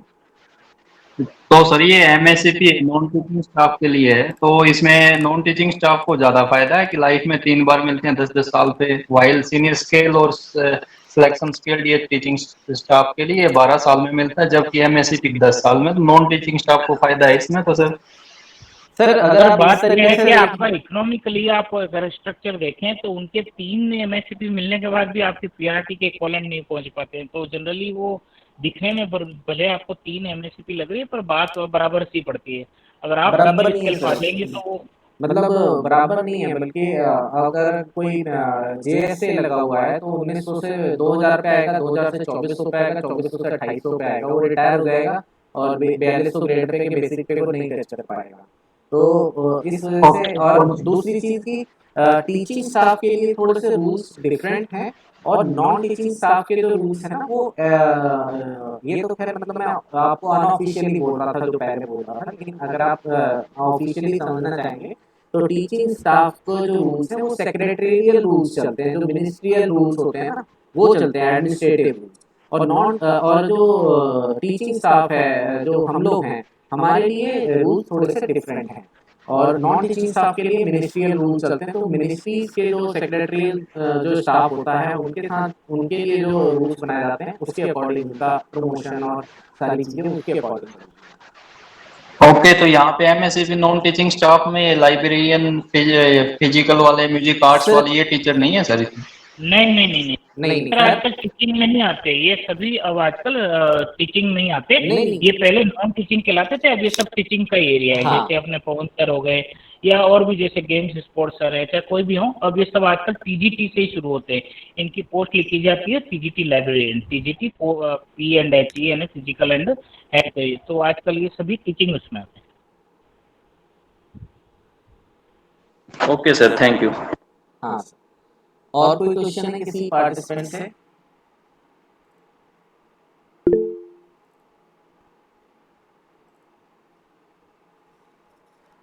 सो भूषण सर, आई थिंक आज के क्वेश्चंस खत्म हो गए हैं कंफर्मेशन को लेके, सीनियर स्केल, सिलेक्शन स्केल और एमसीपी को लेके। तो हाँ जी, हाँ जी। आई होप सभी ने सेशन को एंजॉय किया और थोड़ा बहुत ज्ञान तो प्राप्त किया होगा अपनी सर्विस के बेनिफिट के बारे में। तो I thank you everyone and Bhushan sir. Thank you Pawan sir. हमारा before we leave just one announcement, next session जो है हमारा वो बेसिक डिसिप्लिनरी रूल्स पे है और साथ में basic of departmental court cases जो होते हैं उसके ऊपर हम बात करेंगे। और सेशन कंडक्ट करने के लिए हमने इनवाइट किया है दिल्ली KVS RO दिल्ली के एडमिनिस्ट्रेटिव ऑफिसर श्री प्रवीण कुमार जी को। तो he has agreed to come for the session. So he'll be the resource person for us next Sunday, and next Sunday will be session for this Sutta Shiksha Sudarshan initiative. So I request everyone to join and take more and more benefit from that. Thank you everyone. Sir, thank you सभी को धन्यवाद। Thank you very much sir. Thank you sir. Thank you sir. Thanks. Monica ma'am, जो leave credit करने का ratio वाला जो आप पूछ रही हैं, जो टीचिंग स्टाफ जो नॉन टीचिंग को तो नहीं मिल पाता क्योंकि मैक्सिमम साल में 30 EL ही मिलती हैं और 30 EL नॉन टीचिंग स्टाफ को 2 बार मिलती है, तो उनको क्रेडिट नहीं मिलता है लीव का। ये मेरे ख्याल से आप जो वेकेशन में और समर वेकेशन या ब्रेक में जो ड्यूटी करते हैं उसके बारे में आप पूछ रहे हैं, राइट मोनिका मैम? ओके, मुझे लगता है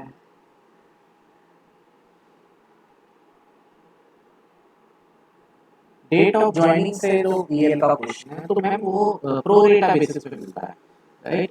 सो प्रो रेटा बेसिस पे का मतलब है कि अगर मान लीजिए एज ए JSA मैंने ज्वाइन, मेरे को 1 जनवरी को 15 EL मिलेंगी और 10 HPL मिलेंगे और 1 जुलाई को 15 EL और 10 HPL मिलेंगे और मैंने ज्वाइन किया 1 अप्रैल को, तो 3 महीने के लिए 3 महीने बाद मैंने ज्वाइन किया है, तो मेरे को तो पहले जो EL क्रेडिट होगी वो क्रेडिट होगी फर्स्ट 3 मंथ्स के लिए 7 EL एंड 5 HPL, देन फिर 1 जुलाई को 15 EL एंड 10 HPL।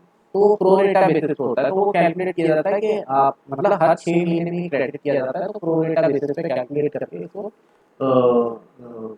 रेशियो निकाला जाता है कि कितनी EL या HPL आपको या CL मिलेगी।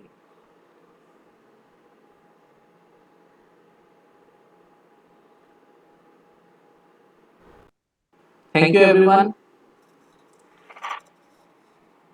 Thank you, sir. Okay, thanks a lot, sir.